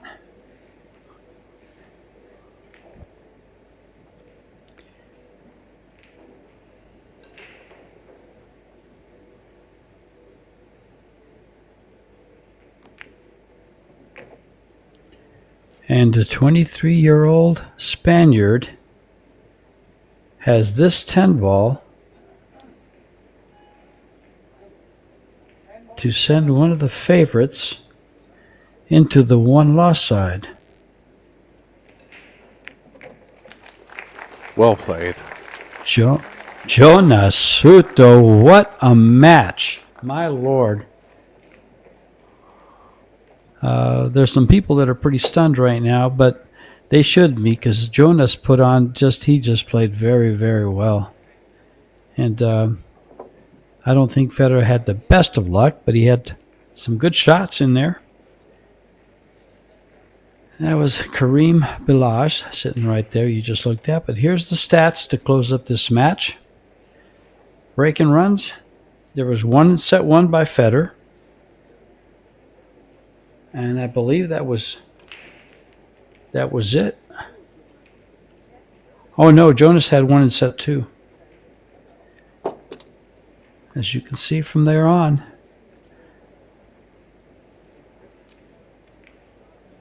Legal kick shots, 5 for Federer, 2 for Jonas.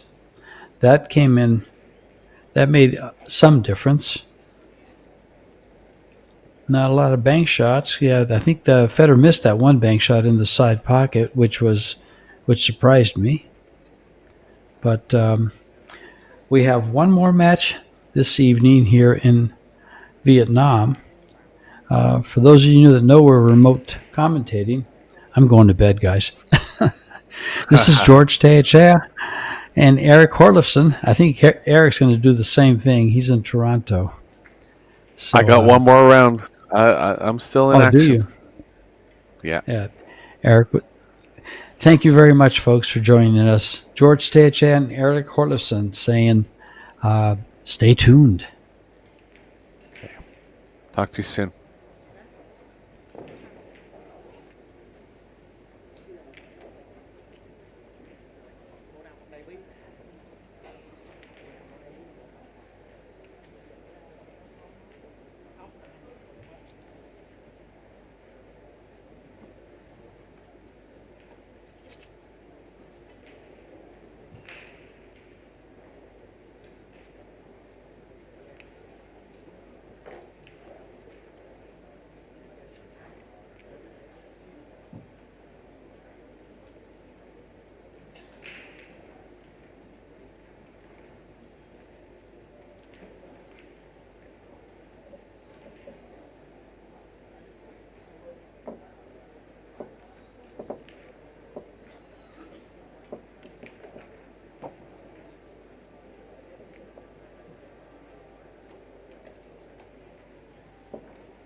7 minutes till start time.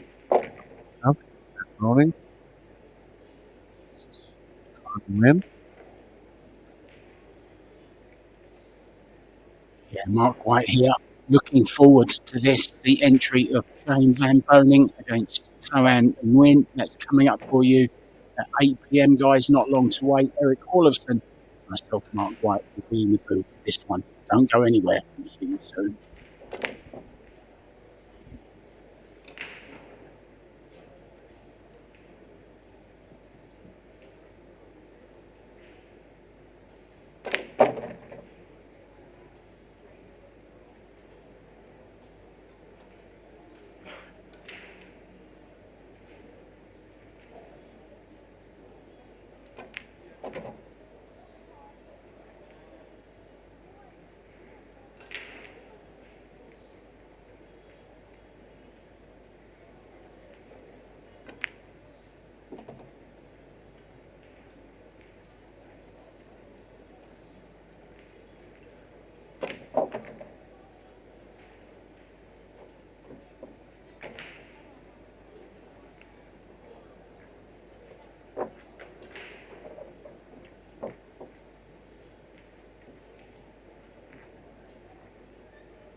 Hello and welcome to the Men's World 10 Ball Championships from Ho Chi Minh City, Stadium 7.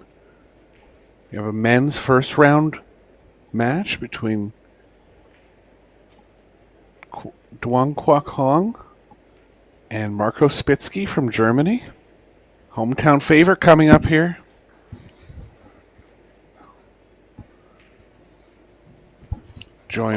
This is Eric Horlison. I'm joined in the booth by Mark White. Good to be with you, Mark.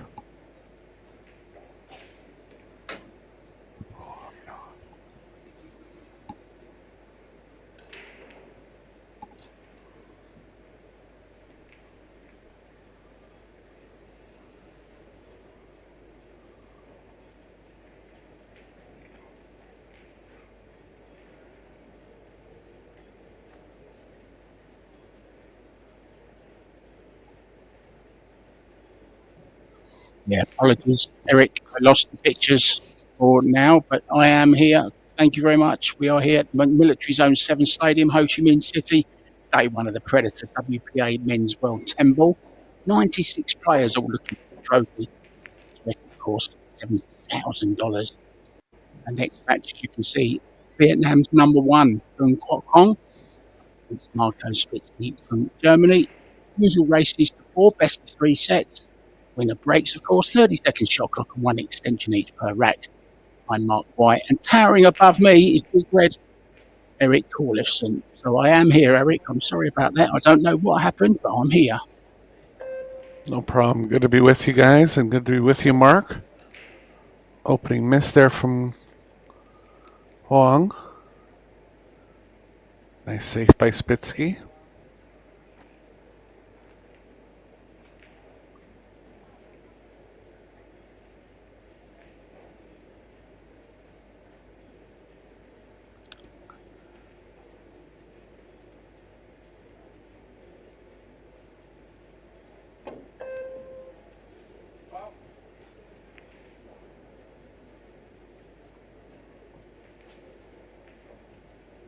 Spitzky won one of the recent Euro Tours.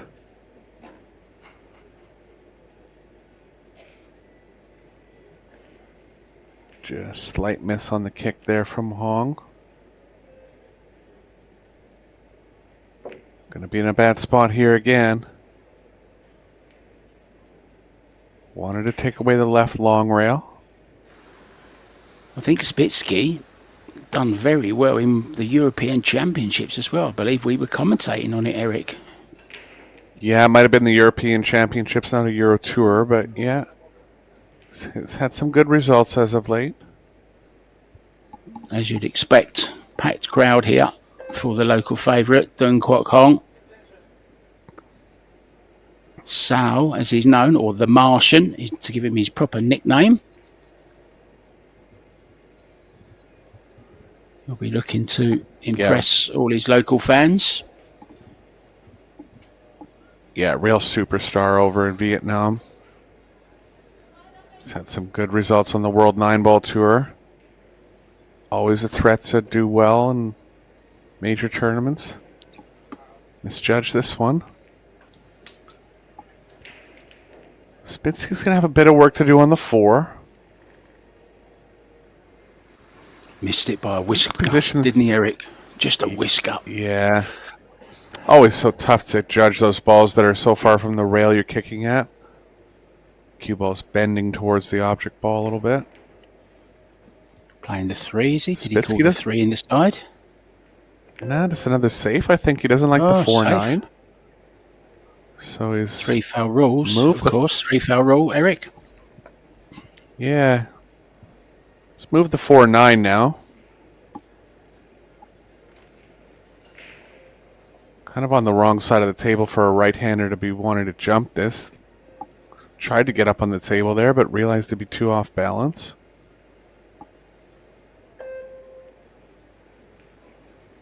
He's got to watch himself. He's over 40 now, Eric. Nice hit. Well received kick by the audience. They enjoyed that one. Vietnamese favourite, of course. Marco not just playing Dong Kwok Hong, that man there, he's playing the crowd also, so he's got a lot to do here, Eric. Yeah, you can tell the crowd's going to be on his side.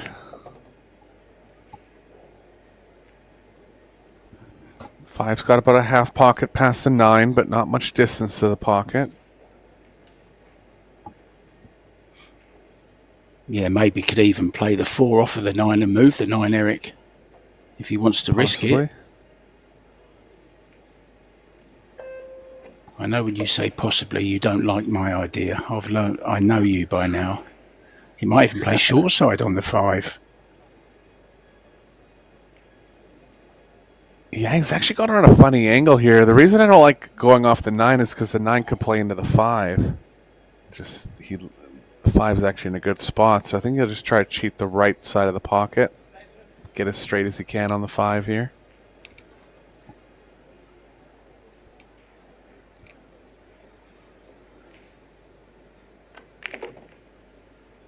You're right. Well, what do I know? He's taking on the 5. If you say enough things, Eric, you'll be right. You'll be right once, won't I?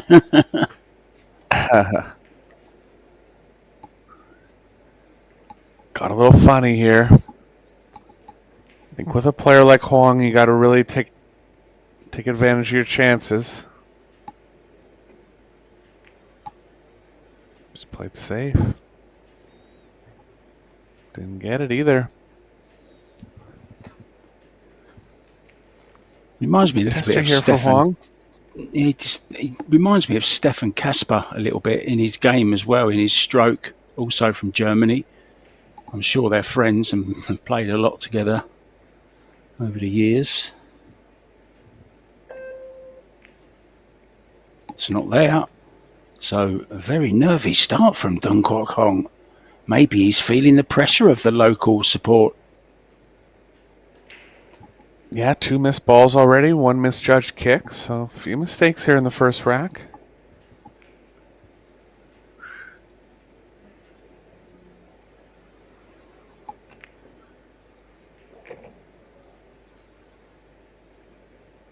That's nice from Spitzky. Yeah, nicely underneath it here. Can get some movement going up table towards the 7.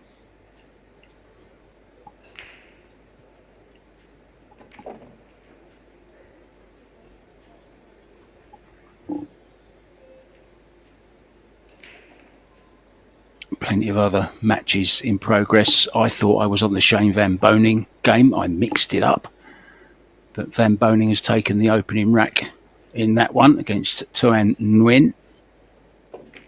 1-1 Ruslan Chinnikov.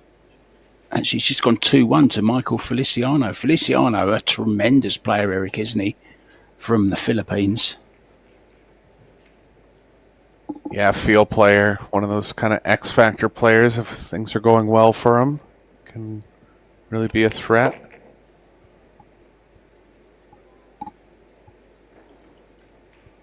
You saw he had lots of spin on that, but it didn't really grab on the rail. Cloth still relatively new, of course.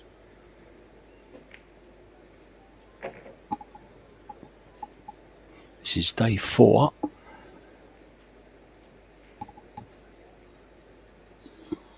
So this 10 ball to take a very nervy opening rack from them both. Eric, let's just go through a few more of the matches in progress, guys. Gerson Martinez Boza from Peru. He's 1-1 with Lin Tai Li.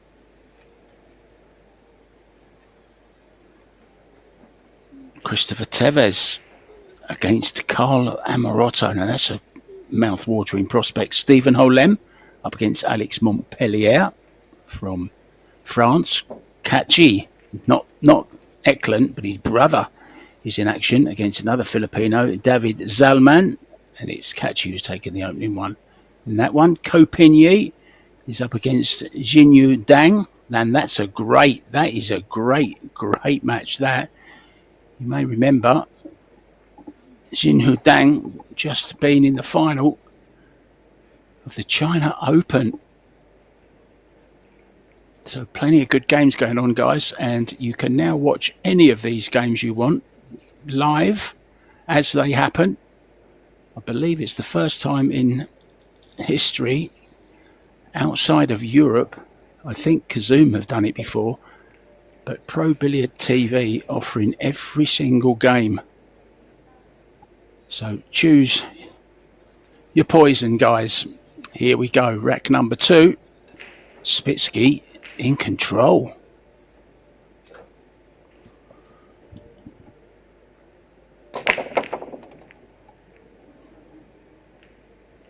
Big snap there.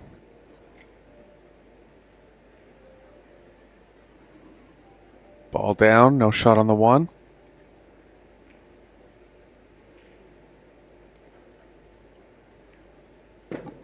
Yeah, along with those results that you were talking about, Federer Gorst went down in the first round in straight sets to Jonas Suto. Jonas played a great match. I actually watched the whole match. I heard you and George on the commentary for it. Great game, and I thought that's the best I've ever seen Jonas Suto Comino play. I mean, I thought he was absolutely brilliant.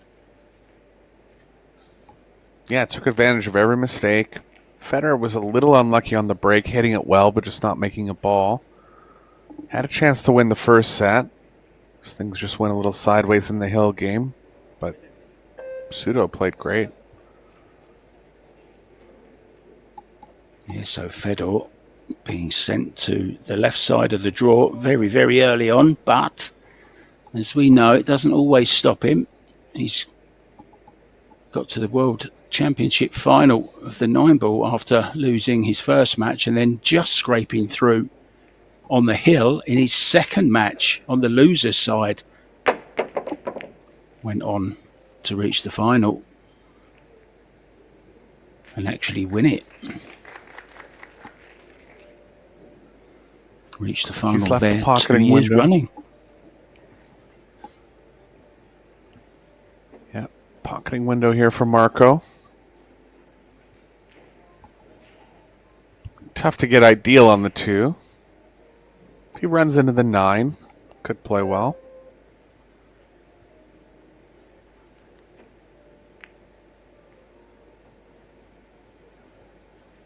Found the window there as well, Eric.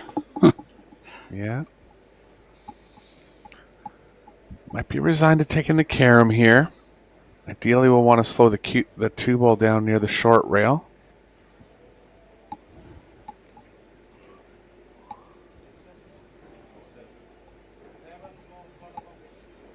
He just might be a little bit close to the cushion, mightn't he, if he plays the carom here. So doesn't want the 2 to run too far. Kind of wants to drop the 7-ball in dead weight.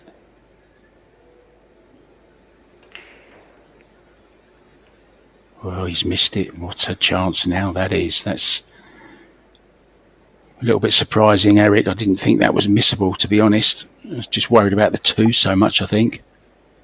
Yeah, he would have had to draw it a little more and then hit it with a little more speed. Just kind of worrying about the placing of 3 balls there.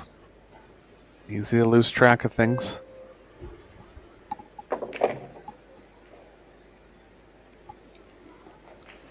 Nice play there from Hong.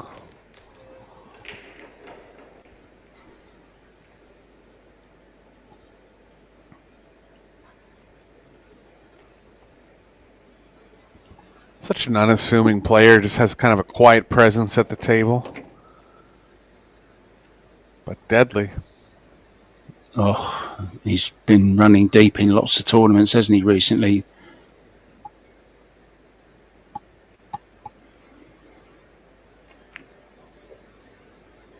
Plays a nice, simple game. Overran this just a little bit. Yeah, just wants to avoid the 9-10 coming back up table. There's room on the left side. Yeah, I like playing this with some inside left spin here, Eric. Staying away from the traffic, which he's done. Judged that really well. That was a great shot, wasn't it? That was a lot more difficult than it looked. Yeah, anytime you can play the following angle or the following angle with spin, you want to favor that over a stun. Good play there.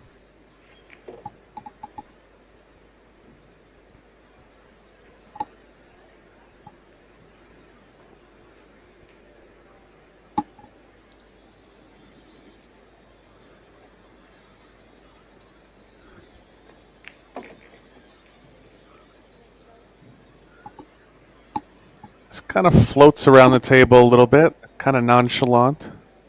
Yeah, it's the right word for him. He's very unassuming, isn't he? Just strolls around, floats around, doing his thing. Cues very nicely, very sweet stroke, doesn't overhit. Stays nice and still. Beautifully done.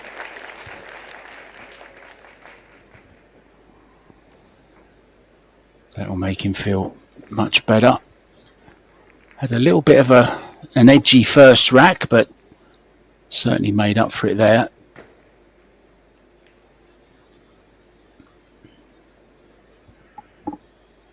Now then, Kasper Matakainen is in action as well against Vietnamese Phum Nom Pham.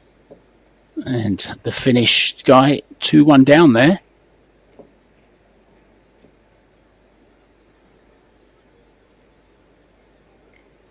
Yeah, Casper's been having some good results as of late, too. Look for him to possibly make a big statement. Van Boning now 2-1 up after Nguyen drew level. Well, here's some breaking news for you. Ko Pin Yi goes through because Jinhu Dang has forfeited for whatever reason. Maybe he's got some visa issues or travelling issues, but it's a forfeited match, so it's an easy one. It would have been a very, very difficult one for Ko Pin Yi. They know each other very well. But it's the man from Taiwan that goes through by default.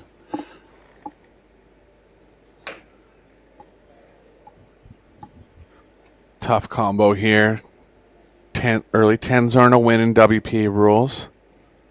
No other offensive shot available. Can play off the left side and play the cue ball back near the 4 if he wants to play safe. Smarter shot there. Doesn't want to hit the 5. Chance here for Wong.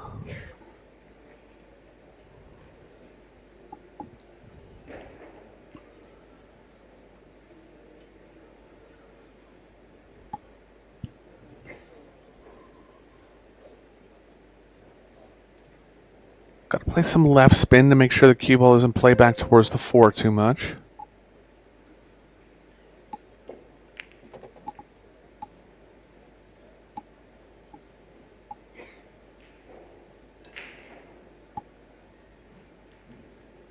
Handball's blocking the most obvious pocket for the 3, so be taking it in the left side pocket.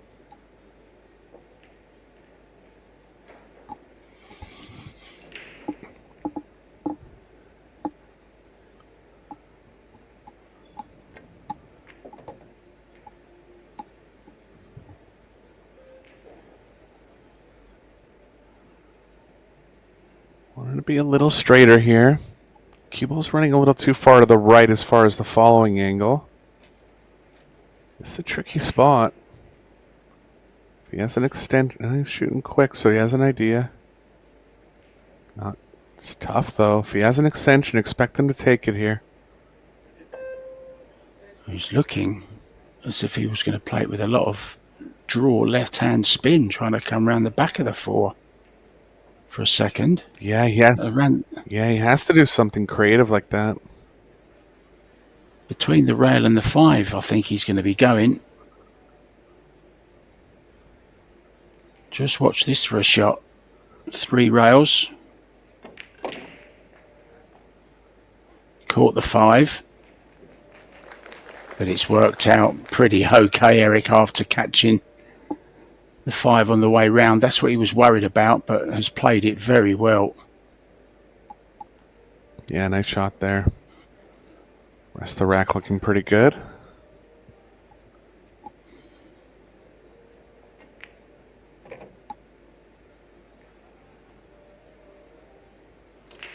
Nice little double kiss bump on the 8 as well. Maybe it's his night, Eric. Things starting to go his own way.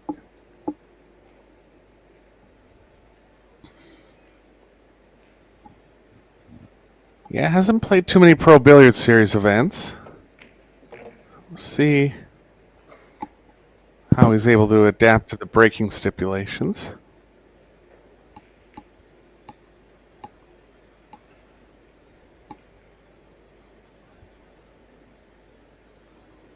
Short race format too.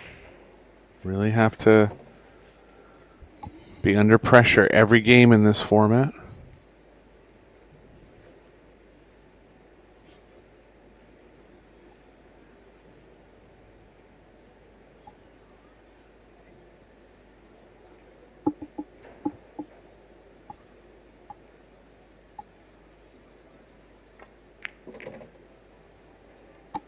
SVB now 3-1 up on the hill in his first set. All these scores, guys, are available on ProBilliardSeries.com. All the different events, the event calendar, live scores, money, schedules.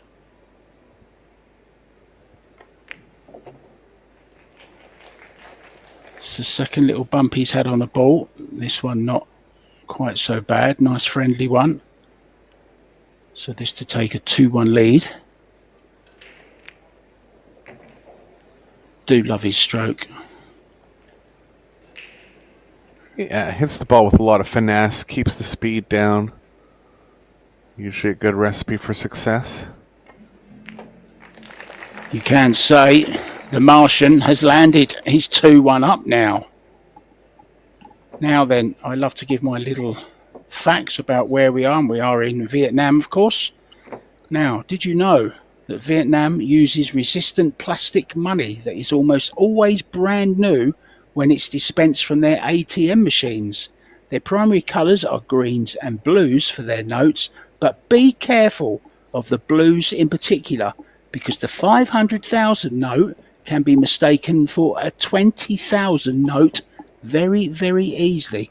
I wondered why that taxi driver was so grateful when I gave him his tip. Yeah, we actually have plastic money up here in Canada too.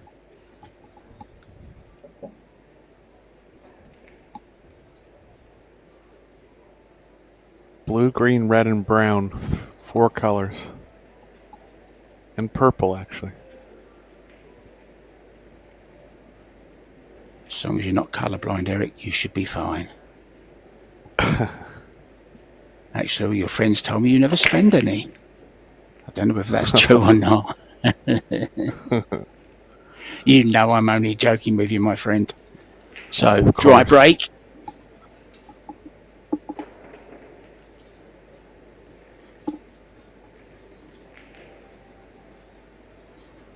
Yeah, I just want to get another view of how direct the bank is here. Definitely an option.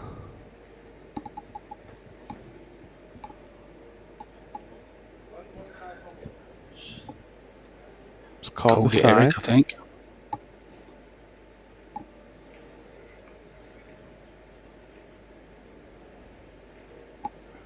Big shot in the first set here for Spitzky.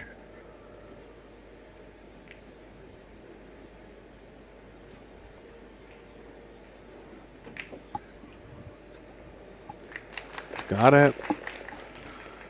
Doesn't want to be straight here. Looks like he has the smallest angle going to the right, but he's really going to have to power through this, and the cue ball's going to be playing towards the 4-8. Tough spot. Well, I think there's some Germans in the audience as well, because he got a nice round of applause for that bank shot. I think he's just off straight, Eric. Oh, but these middle pockets, we've been seeing problems with them all week, haven't we, Eric? Very, very tight. Yeah. You can almost forget shooting the ball into the pocket at that speed. I understand why he did. He was just so straight he kind of needed to, but look how perfectly he targets this and just not even close. Completely rejected it. Access denied. 10-second warning going off, so the Martian causes extension. Yeah, might be considering playing the 3 off the 9 here. Looks like he is.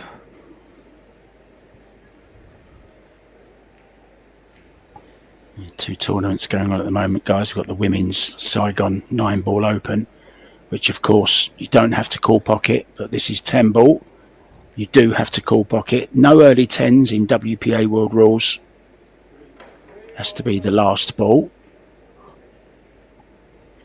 I think it's fair to say it's the pros' favourite game, Eric, 10-ball.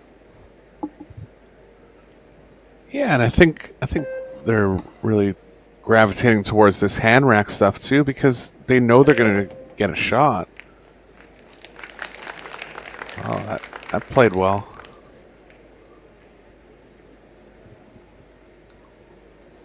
Cue ball's going a little too far to the right here, but he can slow it down. Yeah, you may remember Anton Raga's shot 6 off the 7 in the final of the European Open against David Al-Qaidi. He just didn't hit it hard enough, and there you might have noticed that Dong Kwok Hong hit that one quite hard, didn't he, to make sure that he made it. It was a similar shot. Yeah, when you hit it hard like that, it kind of comes back off the ball. He knew that it was possible to miss it in the top side of the pocket, so just played some speed there.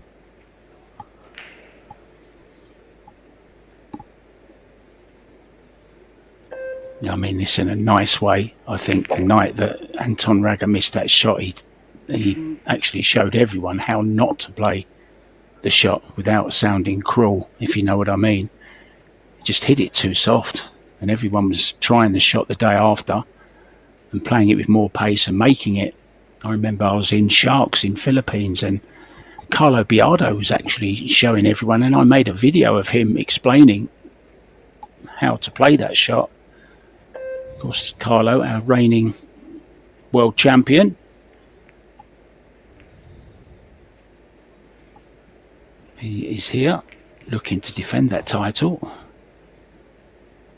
Already won a big one this year. $250,000. Another 70,000 wouldn't go wrong, would it, Eric? Nice prize money, 70,000. I think it's total 475,000. Yeah, having a great last 2 years. People don't realize that he's a little up there in age too. He looks young, but he's in his 40s. One of the most successful players in their 40s. Didn't call the 10, so he'll be putting him back in here, I think. Yeah, just explain that rules to people, please, Eric, that may not watch 10-ball that often. Yeah, so you can only call one ball. He thought in that case the higher percentage ball to call was the 6. In fact, he was trying the 6, just banked it too sharply, made the 10. So when a ball is fluked in, the incoming player has the option to either take the shot or not. In this case, definitely putting him back in because the 9 was blocking the 6. Thank you for that, Mr. Hallefson. Very well explained.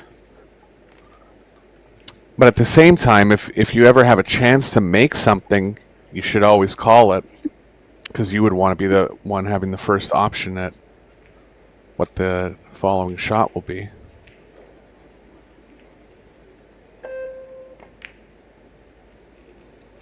Oh, another miss from Huang. Got a little lucky with the 10 ending up near the 8. Will be carom options onto the 10.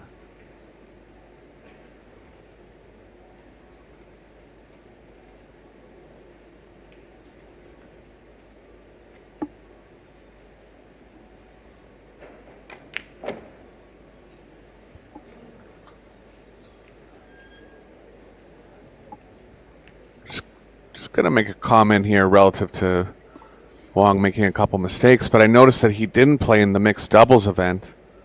I think players are going to start playing in that more and more often, just to kind of, at worst case, view it as a warm-up event.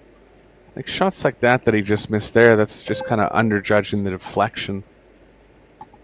I just wondered, I thought I saw his name in the doubles, but maybe it wasn't him because I never saw him playing on the match tables at all, and you'd think that he would have been on one of the TV tables, being who he is, Vietnam's #1.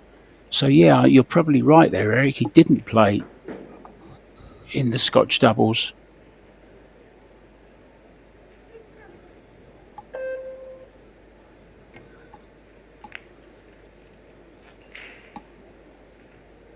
No chance to get coverage here. Spitzky can play the same shot, but he'd be looking for something a little more aggressive. I thought he may be taking this on, but he's going in behind the 8, isn't he? Yeah, just playing the same he's played shot. This bad. Yeah, same shot. It's very tough to get behind the 9, and both players have felt they can't get behind the 8-10. When balls are really close to the rail, like frozen, they're tough to get right behind, so he might even play the same shot again here. Maybe just cross it over slightly. Yeah. It's going to be a competition of who messes up this shot first here, Mark. Like the same shot 3 times in a row. Real game of cat and mouse, this, isn't it? Same shot again. I don't know if I've ever seen the same shot played 4 times, and he mishit the speed here. Yeah, this is a chance for Duan Kok Hong. He can get on the 8 ball. If he gets right on the centre spot kind of area, I believe he's got a shot at it. Maybe not. Could play a carom off the 8 onto the 10. Again, the 10 would be respotted. Yeah, the 8 is makeable from the middle of the table, but the position would be a little too tough. Or maybe just send the 8 around the angles now, Eric, and hold that cue ball in behind the 10. Well, no, he can actually see it to pot it. Yeah, he actually got on the perfect pocketing angle here.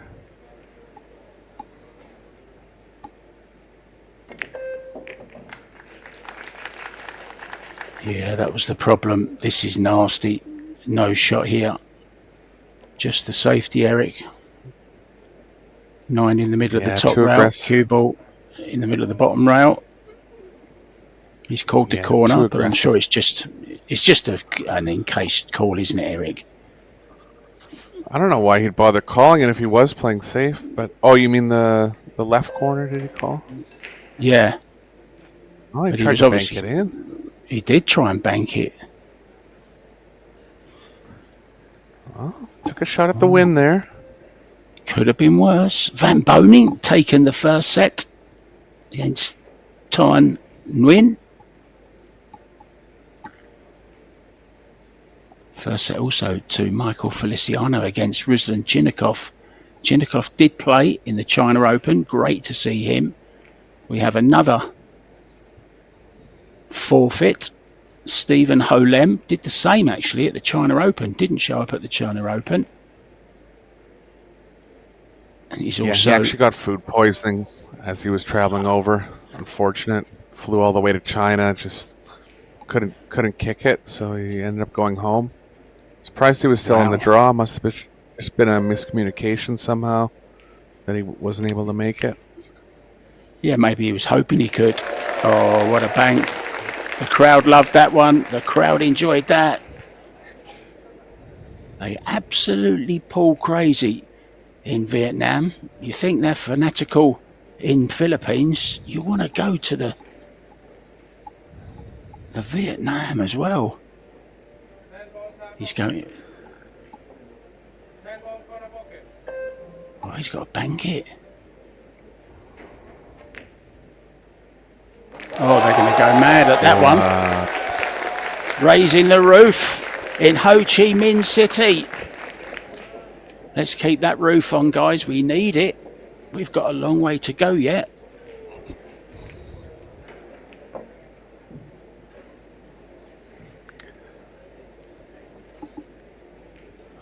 like that, Eric?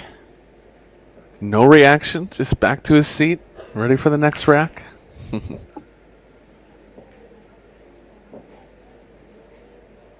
Yeah, I see on some videos all the other players are playing some practical jokes on Dong Kwok Hong. That was the bank he tried first. It went wrong.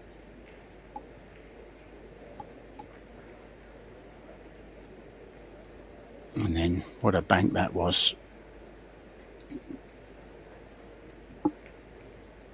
That sent the fans into a frenzy. And that one, well, you'd think he'd won the tournament.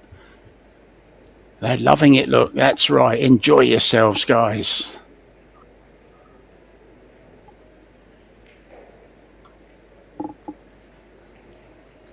I think it's free to get in there, isn't it, Eric? Predator don't normally charge, do they, to get into to watch the games? Yeah, I haven't seen it in the past, so I would assume they would keep it the same. If anyone says anything, guys, if anyone says anything, just say, give them Eric Hallefson's name. You're there. He's +1. They'll let you in, no problem. He's got a lot of sway. There's Eric Hallefson. Yeah, unlucky on the scratch there. Hit them well, Eric. Yeah, I crossed it over a little bit. Toughest positional shot's going to be from the 5 to the 6. 6 passes in the bottom left if he wants. Right middle as well.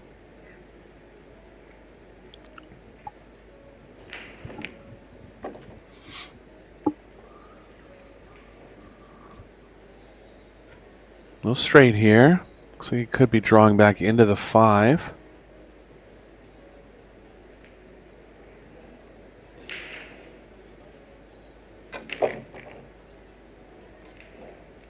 Avoided it nicely.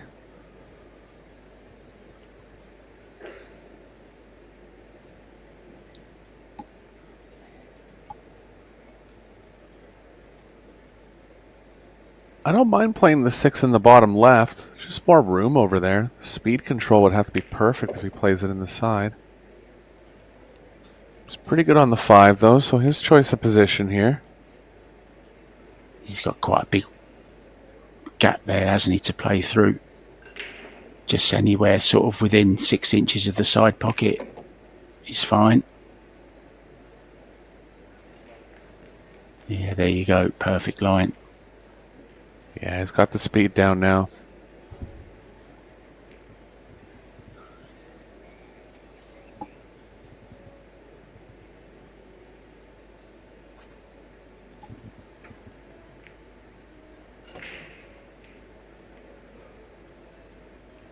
He's not going without a fight.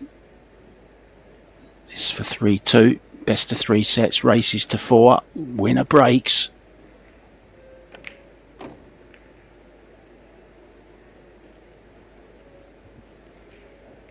Just slightly the wrong side of the 8 ball. I have to move the cue ball a little bit from 9 to 10.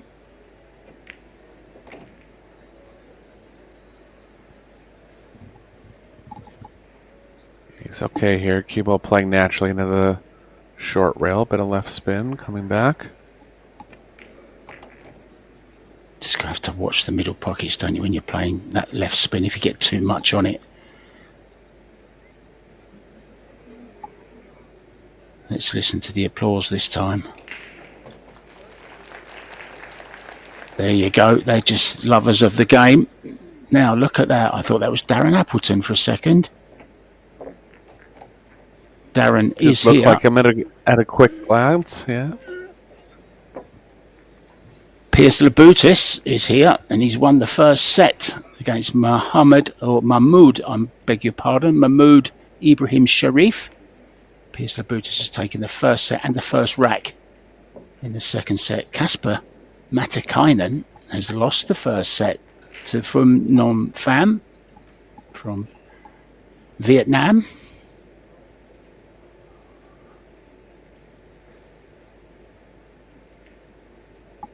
Yeah, Ruslan Chinnikov in bad trouble a set down and 2 down in the second set. Shane Van Bonen 1 set and 1 rack up in the second set leads.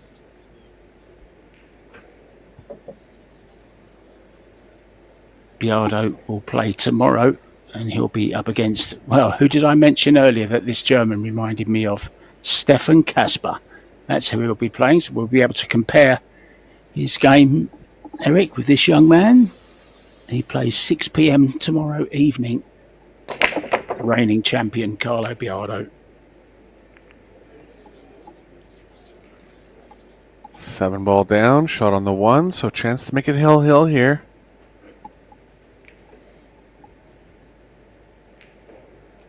Yeah, we also had 16 qualifiers, didn't we, Eric, from 96 players that entered qualification for this tournament. Few Filipinos were in it.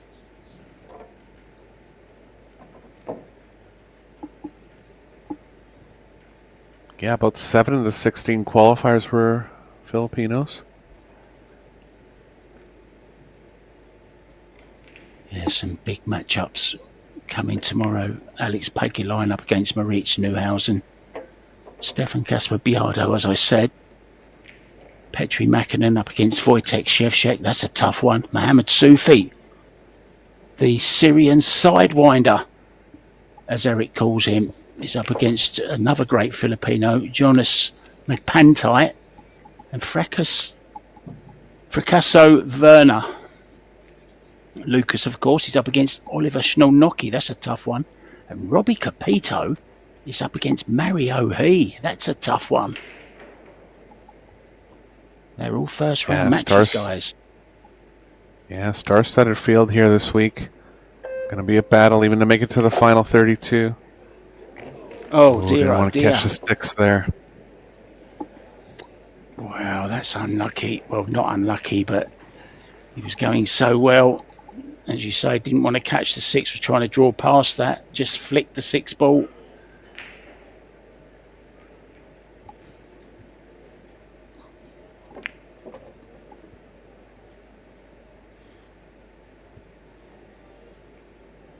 Well, this is how you like it, Eric, isn't it? Let your opponent do most of the work, and you come in and pot the last 5.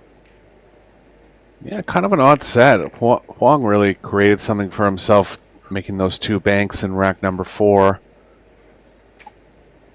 But he did have a couple mistakes. Got away with it, though.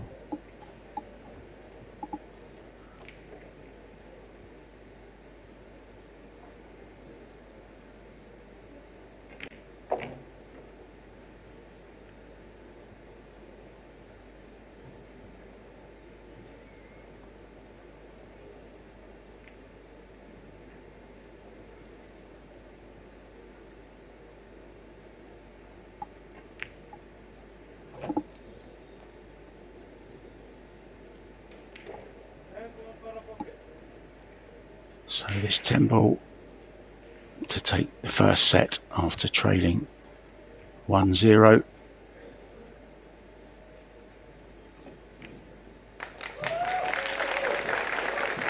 Yeah, the crowd enjoying that one. Dong Quoc Hong from Vietnam. Just explaining. He's allowed 5 minutes, I think he said. Of course, we have the women's matches going on at the moment as well, and some great lineups in that also. Cesca Centino will play Xia Liu. What a match that's going to be. Well, I definitely think that's going to be on one of the TV tables. Well, of course it will, because they're all available on TV. But what a match that is. And I'm just looking, Eric, it's going to be tomorrow at 1 p.m. Xia Liu, and it's going to be on table 1, this table, tomorrow, 1 p.m. Cesca Centino against Xia Liu. Oh, Rubelin Amit in action as well against Yuki Hiraguchi. Christina Tkach comes into the tournament against Nung Kyu. Pia Phila Yen V Dong. Mighty Reparo Jasmine Ocean will play young American Kennedy Mayman. Chao Che-yu will play her fellow country lady, Shui Jingjiang. Kelly Fisher also playing. Lots and lots of great matches, guys, to come over the next few days. Anything jumping out at you there, Eric, on the stats side? Yeah, Spitzky had to play 10 safes in the set. That's a lot for one set. No break-in runs in the first set. I'll give you another stat. The ladies in Vietnam are looking very, very lovely. I think a very high percentage of them, if not all of them, are very, very, very attractive. There you go. So let's just wait for the players to come back, guys. And we'll be back with the second set. Eric Hallefson and myself, Mark White. We'll see you soon.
As we look around this big arena, there's Shane Van Boning. Oh, it was Shane Van Boning. That isn't Shane Van Boning, of course. So both our players are back. I'm just waiting for our referee to return, get proceedings underway in this second set with the Vietnamese leading by that 1-0. Shane Van Boning a set up and 2 games up in his match over against Toan Nguyen. Wassam Hamam is 3-0 up in the first set, also against Nguyen Van Huynh. We need a referee. We're going to have to yellow card the referee if he doesn't come back within the 5 minutes, Eric.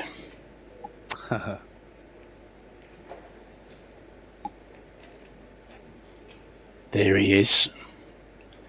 So, second set to break first will be Marco Spitzky. And of course, it's winner breaks from here on in this set. Let's get this second set underway at the 2025 Predator WPA Men's World 10 Ball Championships.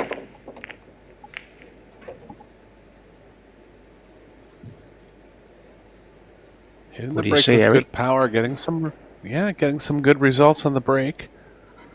Not too much angle here on the 2. 4 balls tied up with, I believe, the 8 over on the right long rail. It's the 6. Cue ball's kind of running into the 7 here. I think he can just get through it. Good shot. He's going to have to play. I'm not sure if the 4 passes the 6, does it? Into the side of the 8, maybe? Yeah, it's the big question of the rack here. Little tough to tell. It's definitely close. He went over on the angle to shoot it directly in.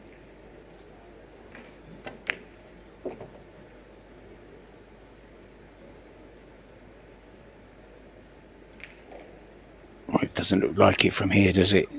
It's got to be just a safety, hasn't it, surely? Or is he playing the 6? What is he called, Eric? I didn't hear. No, Yeah, just no a call 'cause safety. he was playing safe the whole way.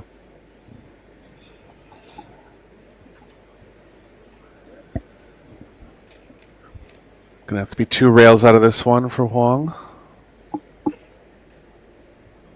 This one looks a little long. Must be there though.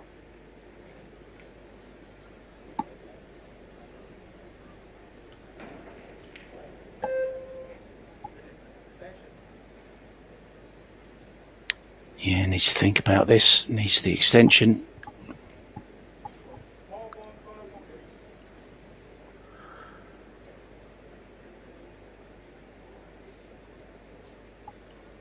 Four in the corner. Let's see. He'd just love to send it around the table, if anything. Try and leave the cue ball this side. Oh, it's gone wrong. Yeah, not going to count here. Called the top left corner pocket. Left it a little funny.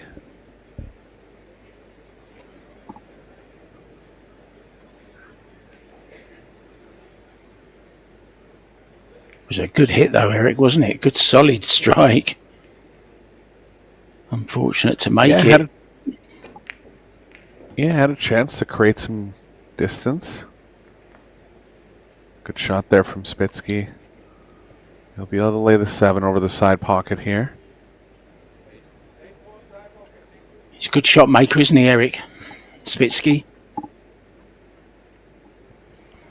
Yeah, it looks like he has a kind of an aggressive style. Hits the ball at a bit of a higher speed a lot of the time. Played this very well indeed. Very well. Oh dear.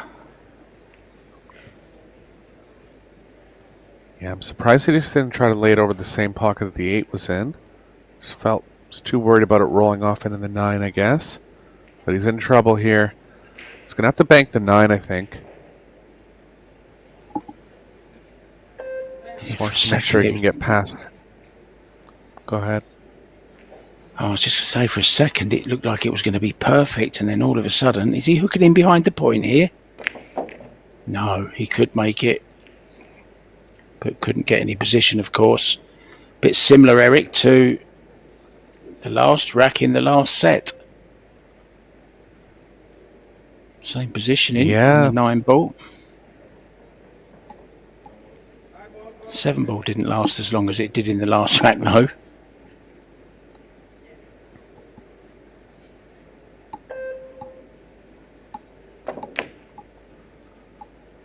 Yeah, short. Seen it banking short, Eric, haven't we, all week? Yeah, both players just trying to keep the other player off the table, taking some offensive chances, and I don't blame them. You know, these players are too good to just lay that ball in the middle of the short rail.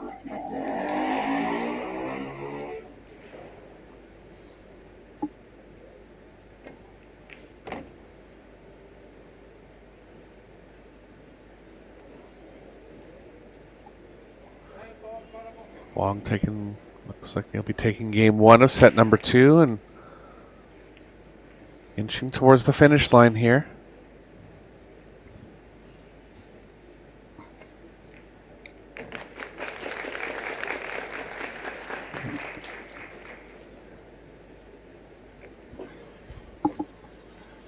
Just take you around the room again. Shane Van Boning on the hill now in the second set. Double hill against Ton Nguyen. Wessam did take the first set.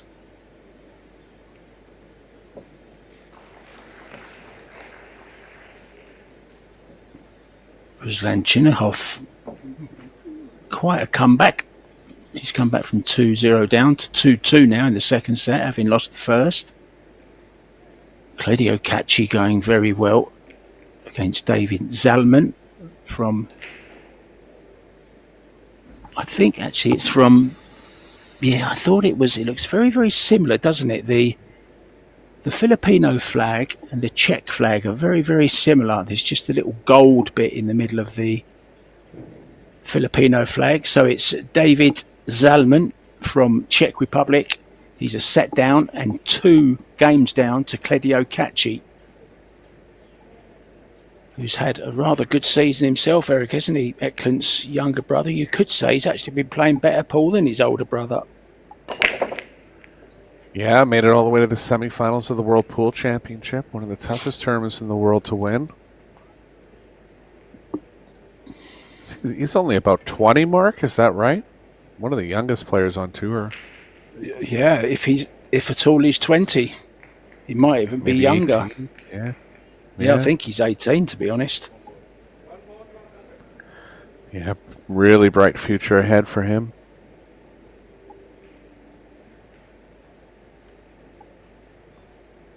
He's actually just turned 19.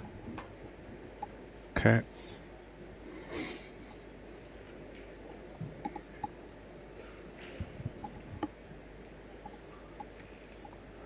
Spitzky wanted him to get him a little more locked up behind the 7 here. He has covered the 1 ball with the 3.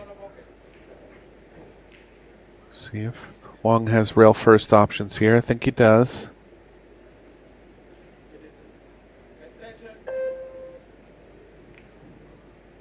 I didn't be able to see the whole ball.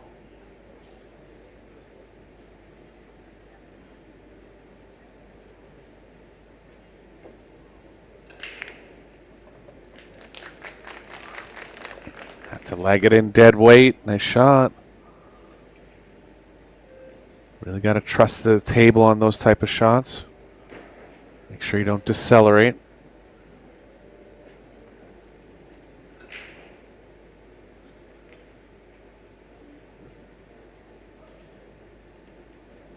This is a shot that shows his stroke up very nicely. Effortless, beautiful, controlled. Yeah. Sorry, Mark. No, go ahead, mate. It's okay. I was just going to say he has the type of stroke where he's able to hit that ball at the minimum speed. You know, like so much distance, drawing the ball. A lot of players, they kind of have to struggle through that, have to force it, but such good timing in his stroke. He's able to keep the speed down there. Yeah, and of course, being able to do that gives the ball that every chance of dropping, Eric, doesn't it? So, such a great part of the game, such a great weapon to have in your armour if you can just stroke those balls like that and still, create work on the cue ball at the same time. It was just a stunning shot, beautiful. Well, it was a drawing shot, actually, not stunning.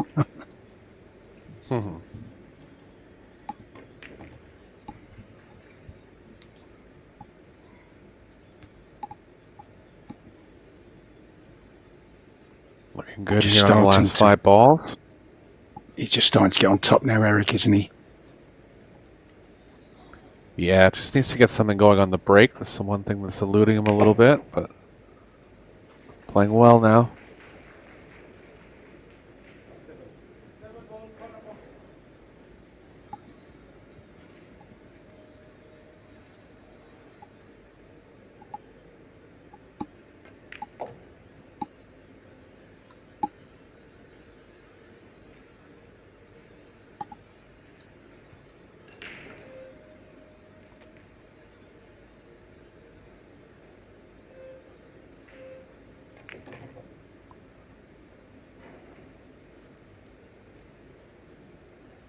Nicely played, nice and close to the 9 here.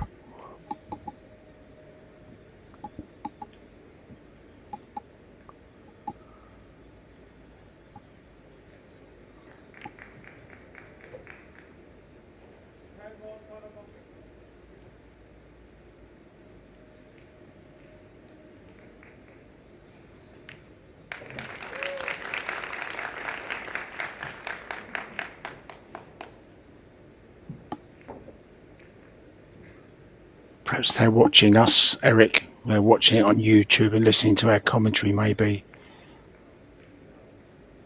Brushing up on their English. They're supposed to be in school, really, but they're saying to their teacher, we're doing English extracurricular. That was a great shot. That was beautiful.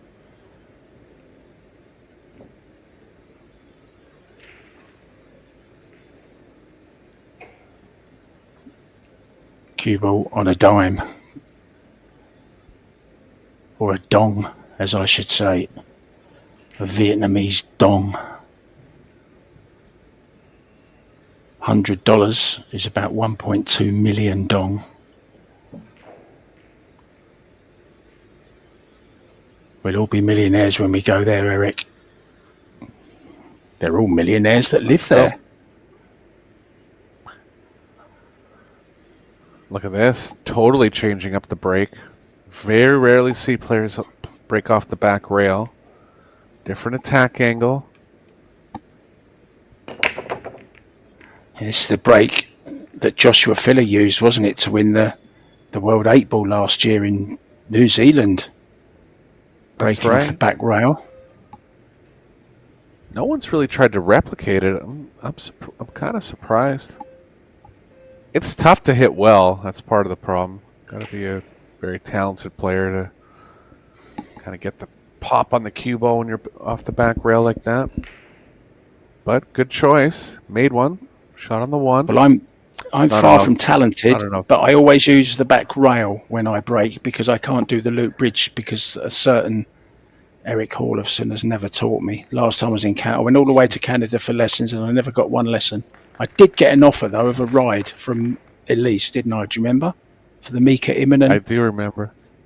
You remember that? That's right. Yeah.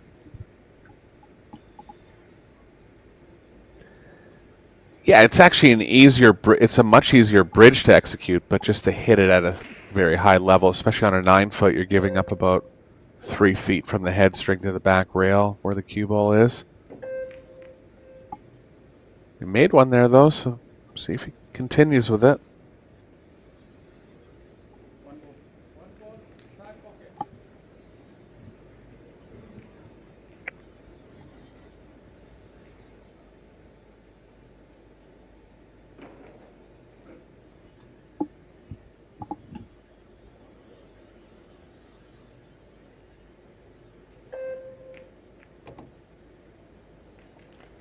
Open up the pocket nicely, moving the 7 there. Rack's fairly open.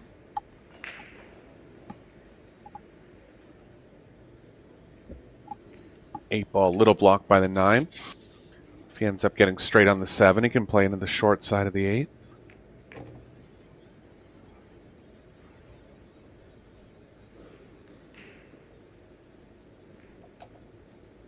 Beautiful cue Straight ball. here. That was too straight, yeah. Yeah, he's going to have to power up 2 rails forward. That's if he has any angle going to the left. I didn't actually see the 4 ball, Eric. I thought the 5 ball was next. Oh, look at this. Look at the amount of reverse spin he had on that. What a shot he's played there. Low left. Reversing the spin off of the rail. Coaxing it down towards the 4 ball. And he's got a decent shot of this 4 now, Eric. Looking good to get on the hill. Double hill. Yeah, that was another shot there that most players would just kind of get a little brutish at it and just like use the speed to create the spin on the cue ball. But he uses finesse so well, even at higher speeds. Like, still hit that one almost medium speed and got 8 feet of travel out of the cue ball. Too much angle here. Might need some right spin, but looks like he's okay. Going to be resigned to taking angle on the 7, but that's okay as well. Just come across, 8 in the same pocket. Right spin just checks the cue ball slightly, Eric. Yes, just holds the line a little bit more instead of widening.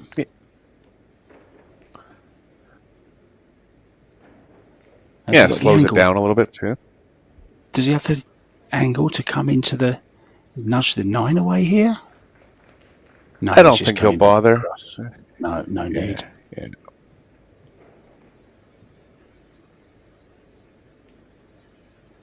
That's the snooker player in me, Eric. Always want to nudge little balls out of the way. Beautiful stuff here from the Martian. He's playing like he's from a different planet.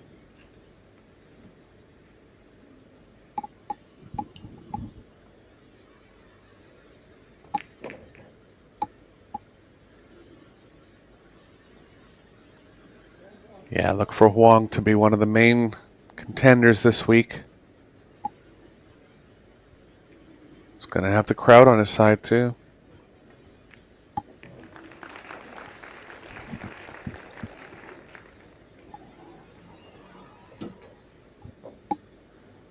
Yeah, it's like having an extra man in your corner, isn't it, really? When you've got all the crowd rooting for you. We've been to plenty of these events, Eric, and it can get pretty noisy in these arenas. You're very, very close to the players. Biggest crowd we've seen so far. And I believe there's seating all the way along one side as well of this particular room. I think I saw the build. There was actually seating all the way around the outside, I thought I saw. You know, like a kind of like a basketball stadium kind of thing. Yeah, there is some upper seating where you can view the outside table.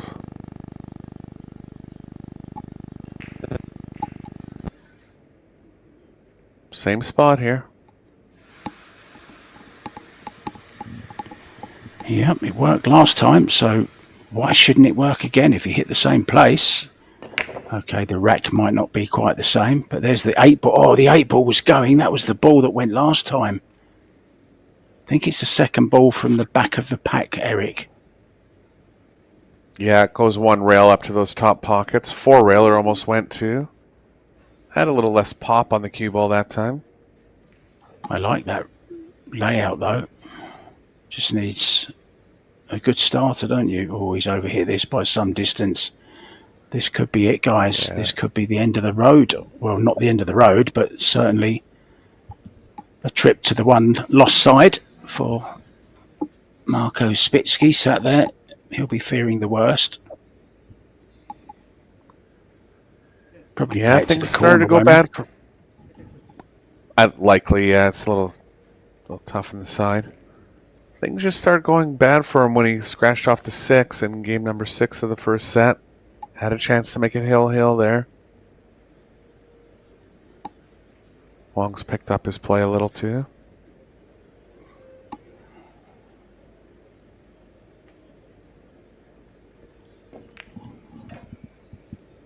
Wow. Nice ball.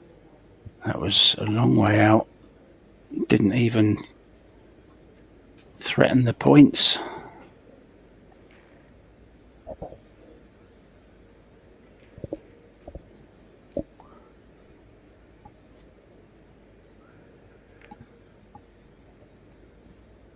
Certainly poker-faced. You never know what he's thinking. Don Gok Hong.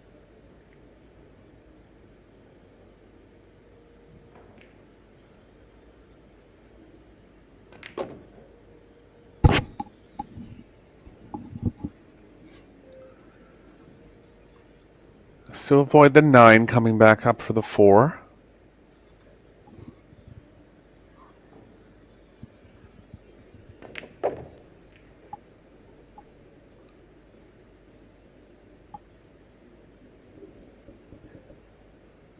Not going to be able to hold it here.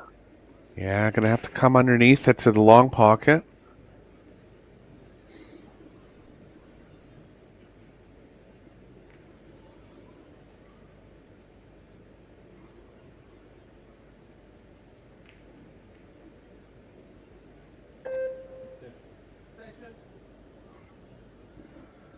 Could run into the 6, but I think that's too risky. I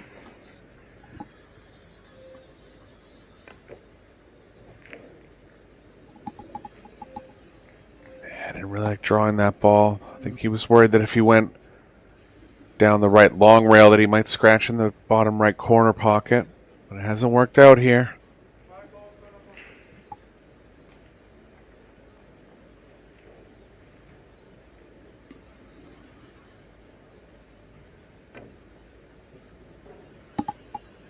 Oh dear, this could be the end. didn't get nicely onto the 4, which was the start of the problems.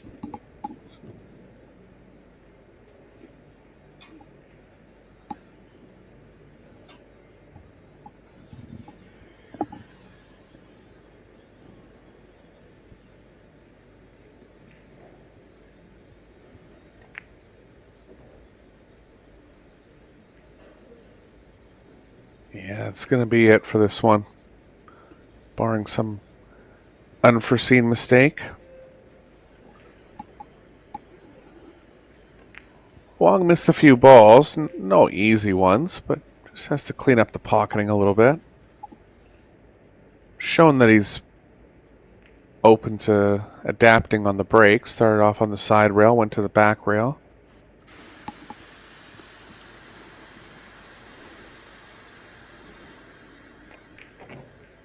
Yeah, started off a little bit shaky, but has just got better and better as it's gone on. And as you mentioned, didn't play in the doubles, so it's his first time on the tables, getting used to the speed and the rails and all the stuff like that. But this 9 and the 10 ball should be all she wrote for today. But we will be back tomorrow at 1 p.m. with more women's 9 ball action and more men's world 10 ball action. So a very satisfied home Vietnamese crowd. The handshakes all round. Thank you so much to Eric Hallefson and myself. From me, Mark White, it's good night for now, and we'll see you tomorrow. Ta-da.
Yeah. Yep.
Ủa,